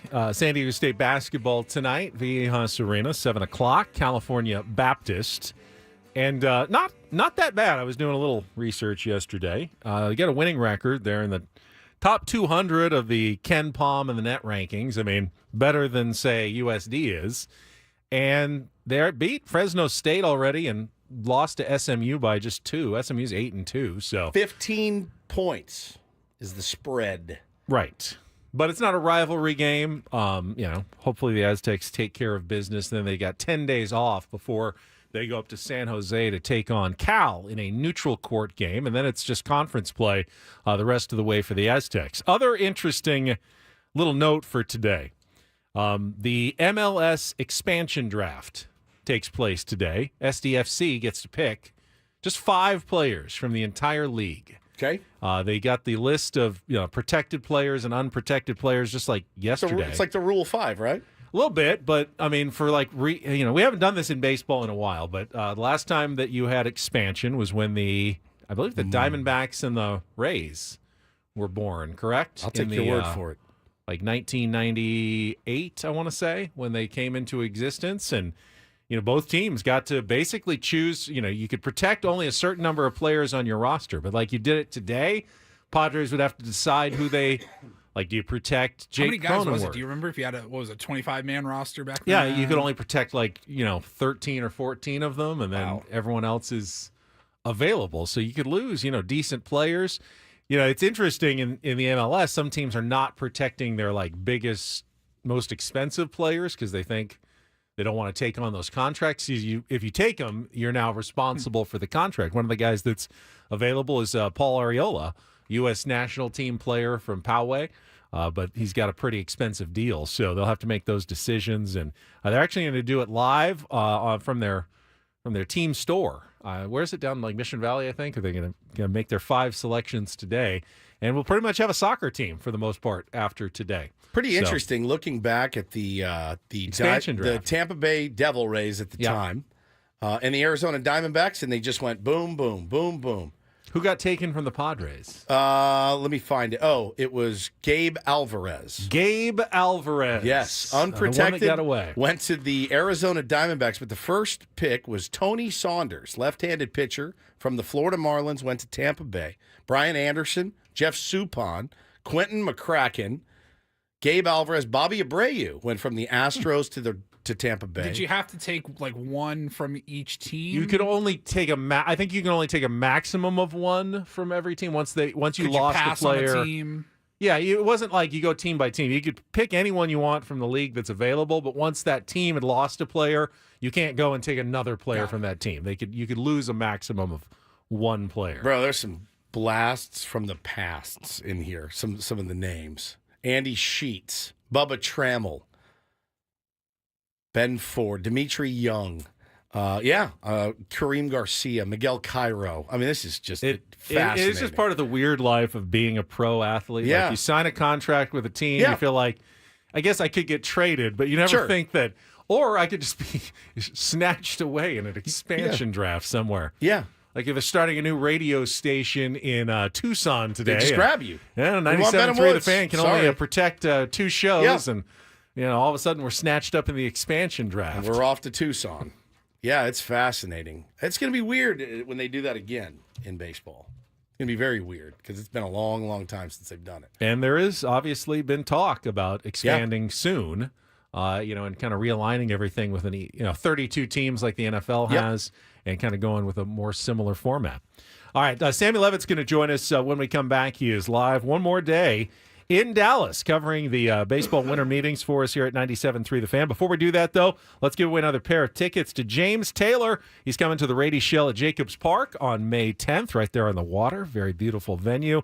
James Taylor and his all-star band, if you are the 4th caller right now at 833-288-0973. We got a pair of tickets for the show on May 10th, 833-288-0973. The tickets for everybody else go on sale this Friday at theshell.org. Sammy, wrapping up his stay in Dallas next here on 97.3 The Fan.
All right, would you say that Adam Klug and 97.3 The Fan got their money's worth from Sam Levitt this week?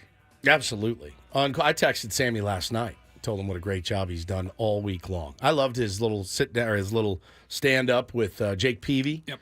He's done a great job. You could say that, Padres didn't make any moves, so waste of time going. I totally would disagree with that take. As would I. Sammy's very important questions of people like Joel Wolf and sitting down with A.J. Preller have added to our understanding of the Padres offseason at this moment. And actually, Sammy did such a good job, he made the rest of us look like crap for when we were at the winter meetings. So there's no doubt he works harder at the winter meetings than we do. Yeah. Now, they didn't send us, hotel to cover them. We just went and did our We were show. at a hotel. But we didn't have a room, though. Well, what would have been the difference? We would have worked harder if we had a room there? Well, no, they just would have been spending more on us. I don't believe we had a per diem or anything. No, there was no per diem. We're just there sitting there doing our show. It would have been easier to walk around at night, get some conversations, Yeah. some intel at the bar We had a if room. we had a room. That's true. Yeah, true. Oh, well. Maybe next time. That's what Sammy's for. A couple of whiskeys, loosen some lips at the bar. You get better information late at night after a couple of cocktails. I like where your head's at. We will see where Sammy's head's at right after a check of traffic here on 97.3 The Fan. From the 97.3 The Fan Traffic Center, here's Kelly Danick. Guys, wrapping things up with just one accident here. This is southbound side of the 805 Telegraph Canyon Road off-ramp. It's over to the left shoulder. I'm Kelly Danick with Ben & Wood, San Diego's #1 sports station, 97.3 The Fan. All right, let's go out to Dallas, Texas, the Hilton Anatole Hotel. It has been the home of the MLB winter meetings, which will wrap up at some point tomorrow, and we are once again joined, even on video, on our YouTube stream by Sam Levitt, looking pretty fresh and still rested. As much as you're working, Sammy, you look good.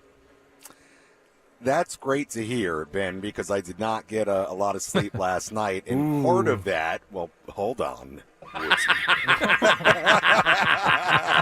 Part of that is because bright and early this morning we had the annual managers breakfast, where all the managers from all 30 teams get to dine and eat breakfast with the respective media contingency from their market, from their city. So I enjoyed breakfast this morning with Mike Schilt. Had a very nice time. I'm going to need it right now. Lay it out piece by piece. What was on the plate for Mike Schilt? I've had dinner with Mike Schilt, and it was an experience, oh my God, to say the least. I to be honest with you, I wasn't even paying attention to what everybody was eating. I mean, it was basic stuff: eggs, potatoes, bacon, sausage. It was nothing extravagant, so I think we all enjoyed it. Picturing a piece of toast, perhaps. Yes. Y'all got margarine? Because I don't eat butter. All right. They actually had a Benedict with hollandaise sauce. I promise you, on an English muffin. I bet $75,000 that he did not eat an eggs Benedict. $75,000. Sammy, I will say The this: man has simple taste. He What does. can we say? And I'm kind of right there we with him. appreciate him for it. Sammy, it will be a total waste and loss if you don't go down the slide. I'm just going to tell you right now and get somebody to film it. If you come back without going down that slide, it's going to be a total waste and loss your entire week. You know what, though? I got to be honest with you. And the slide is sort of on the other side of the hotel. I'm going to be honest. I have not physically seen one person go That's down why that you slide. need to do it. Everyone's waiting for the first I'm not, person. I'm not fully convinced it's open. Safe? Like I haven't even seen any activity there, so I don't know. It might be a pipe dream to go down the slide. We'll see. Talking to our pal Sammy Levitt. Sammy does Dallas. And listen, I woke up this morning at 2:30, and I thought maybe something happened overnight. It didn't. Kind of opened the show with that sentiment this morning.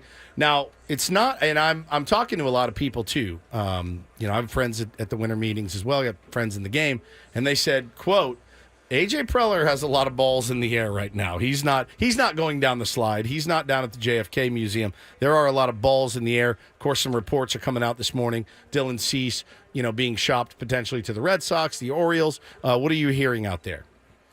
Yeah, one of the things that's on my to-do list today, and hopefully I get to talk to him, is I really want to talk to JP Morosi of MLB Network, because he set out the tweet this morning about the Orioles having interest in Dylan Cease. And look, obviously, from everything now that's being bantered about the last 24 hours or so, seems like this Dylan Cease situation has legs to it, right? So Morosi putting out that the Orioles are interested. And then I watched a little clip this morning, and again, this is part of the reason I want to talk to him, where he laid out a scenario where maybe you would trade Dylan Cease, get prospects back, and then use some of that prospect depth to then flip it into something else. And he mentioned Garrett Crochet, the idea that, hey, you could essentially trade 1 year of Cease for 2 years of Garrett Crochet. And I'll say this without knowing a ton more, this is the type of creativity that A.J. Preller is sort of known for, right? So maybe not a surprise that we're starting to hear some rumblings like that. But look, I think generally, and this goes back to what I've said to you guys really since Monday morning, the buzz, the vibe here has been very focused on that Padres payroll number, which I think goes in hand with now the rumblings we're hearing about the appetite to trade a guy like Dylan Cease. So we'll see, but it's starting to gain some steam, certainly it feels like, here at the final day of the meetings. Sammy, I thought some interesting comments you got from AJ yesterday about the possibility of converting some of their relievers to starting pitchers this offseason. What was your takeaway there? Yeah, look, I won't go out on a limb and say that that AJ, said he was going to do something with Adrian Morejon or Brian Hoeing or Stephen Kolek, but he certainly didn't shut it down when I brought it up to him. And I guess it's probably going to be a scenario where you have to see what their needs are. The Padres do have now somewhat of not somewhat, but really a track record of success in working with relievers and turning them into starters. Look, scenario's a little bit different than, let's say, like a guy like a Morejon, but certainly Lugo and King and Nick Martinez. But yeah, I think with the depth of their bullpen right now, I mean, quite frankly, right now their bullpen, with Suarez is really, really deep, or at least very deep. You feel like it's in a good spot. It does make you wonder if they need starter depth, if they have a rotation spot or two open as this thing heads to spring training. Maybe that's something they look into. So there was nothing definitive on that, but certainly when brought it up to AJ, didn't shut it down, and he brought up names like Morejon and Hoeing and Kolek. So I don't know that that's any guarantee that any of those guys might get stretched out. Maybe it'll be a needs-based thing, but certainly wasn't something yesterday that got immediately shut down. Talking to our pal Sammy Levitt out in Dallas, Texas. And Sammy, we're all kind of focused on this arms race right now. We need pitching. You can never have too much, blah, blah, blah. Same old tired tropes every year. That said, this team is in desperate need of a backstop. And we've kind of gone through all of the options. I know that AJ had some interesting comments to you about the catching position. Are you hearing anything else about a potential trade, potential ad for the Padres behind the dish? No, I haven't heard anything in particular. Pretty much what I heard the first day of the meetings, which is that they were in on all these guys that ultimately signed elsewhere, and I think without a doubt they are looking to add and supplement that position one way or another. Now, what is that ad going to look like? I think it goes without saying, in free agency, you're going to get somebody who's, A, not going to knock your socks off, yep, and B, probably come pretty cheaply. But I've not heard anything particular on names, but I would be shocked if in the next couple of months that it's not addressed further. I don't have intel right now on where exactly they're going to go, and maybe it's not a free agent. If they're going to really start wheeling and dealing in the trade market, maybe they go that way to find another catcher. Rule 5 draft is one of the last items of business today. I'm not going to say that I have any idea as to who might be some of the names that are available. I do think it's interesting, Sammy, though. Whether you even take someone is often telling in a Rule 5 draft. Whether you think, hey, I've got the chance that I can hide this guy in my roster all year long, on whether the Padres lose someone that was unprotected. I'm kind of got my eye on Brandon Valenzuela, who's a catcher who wasn't put on the 40-man roster, especially with the lack of catching depth. Don't want to lose another catcher in the system, but something I imagine you'll be taking a look at later today. Yeah, it's at 1 p.m., and each year of the winter meetings, I have gone to the Rule 5 draft. It's as thrilling as you would imagine. I will say, though, the baseball operations people, at least a lot of them, they do go to that ballroom and go to the Rule 5 draft, and it kind of feels like their Super Bowl in a sense. So I find it kind of interesting to be there. But hey, I mean, say what you want about the Rule 5 draft. You're right, Ben. Padres could have somebody selected and taken out of their system. Let's not forget that the Padres selected a year ago Stephen Kolek. Yep. And he made a lot of appearances for the Padres. He did. In 2024. So you never know who you might find. You never know what kind of role they may play in what the Padres' plan is. Look, if we would have said at spring training that Stephen Kolek was going to end up being on the major league roster until he got hurt, I mean, I don't think any of us would have bought that, right, when spring training started. So you really never know. I will be in there. I will try to get out the pick for the Padres if they select anyone. So stay tuned for that around, 1 p.m. Central, 11 a.m. Pacific time. If you're a big Rule 5 draft aficionado, stay glued to your phone and the airwaves at 11 a.m. Pacific. Could get the next Anthony Santander or the next Mark Canha, Garrett Whitlock. Never know. Yeah. Never know. Brad Keller. Well, I mean, it's decent names I'll say there. this. Yeah, I'll say this, too, about the Rule 5, and, I kind of said it lightheartedly with the baseball ops people, but, look, it is, it's a credit to, very, very deep scouting, I think, for a lot of baseball operation departments. It reminds me of the minor leagues when, I would meet scouts every night at different ballparks, and scouts that are there looking at entire rosters from other teams and writing down notes on everybody and every pitcher that comes in. This is where that really deep scouting and all the different parts of your baseball ops department, I think, really comes into play. So these teams, I think, take it seriously, and it's kind of like a little feather in their cap if they can go and find some real talent and take it away from another team. And one more announcement made this morning at the winter meetings from the Baseball Hall of Fame that Tom Hamilton, the voice of the Cleveland Guardians, has been named the 2025 Ford C. Frick Award winner and will be inducted into Cooperstown next summer. We heard he had some legendary calls this postseason. So good. With the Guardians in the playoffs. You'd recognize his voice even if you don't recognize the name. He's been doing it for a long time in Cleveland and certainly a worthy recipient. Yeah, I love Tom Hamilton. He's one of my favorites to listen to. I will also say I've had a chance to meet him now at least once when the Guardians were here. I think it wasn't this past season, but the year before in 23.